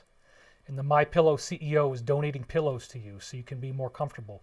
We thank him, and we thank you for what you're doing. We thank the command structure. We thank everyone who is working for the higher and greater good here. And we affirm the success of these plans, the fulfillment of the grand awakening that is taking place at this time. Take this energy and send it into the earth, the energy we are raising now. Visualize the earth itself healing. See the happiness on people's faces. See the wonder as they truly understand what is going on. For yes, there will be a biting through. There will be a period of intense despair, intense sorrow. And we ask that that sorrow be lessened, that the sense of relief about being okay will circumvent and supplant the enormous fear and disgust that people will fear, that they will learn about, and that they will learn about as this process comes through and as we hear these things. Breathing even more deeply, envisioning the all-omnipresent white light, the true identity that we all come from. We see that light surrounding us now, this brilliant white light. And we ask that that light spread forth, spread through the planet, spread through all those who are in need of prayer and healing, all those existing in despair, And we ask that the highest and most positive timelines be activated and carried through. We ask for protection for those who are bringing about this change. And we ask that we get to see the fruits of our hard-earned labor, all those who've been awakening to the truth. Now it comes to fruition. Now we get to see what all the fuss is about. And now we get to begin co-creating the future that we all deserve. May we all have bravery. May we all have courage. May we all have faith. May we all have kindness. May we remember to be kind to one another and to ourselves. And may we always remember that we are not alone. We are loved and guided and protected and cared for more than we can possibly imagine by a whole universe of loving, intelligent life that has always been around, building the pyramids, and giving us great spiritual teachings throughout time and space. They never left. And now we are about to get far more information, which may in fact lead to a direct physical contact at some point with our brothers and sisters from elsewhere. We thank you, O Father, Mother God, for all that you have done, for the bounty you've given us, and the wonder and the splendor of what is yet to come. We thank you, and we remain dedicated to this mission above all else. For where we go one, we go all. And so it is. Now I ask that you breathe yourself back into the room, wiggle your fingers and toes. You might want to open your eyes. Okay, we did it. That was a lot of slides, and I'm sorry it ran over 3 hours. I'm David Wilcock. Thank you for being here. And we will have a lot more as long as I don't get taken down. Please send us your email. Remember, go to dwilcock.com.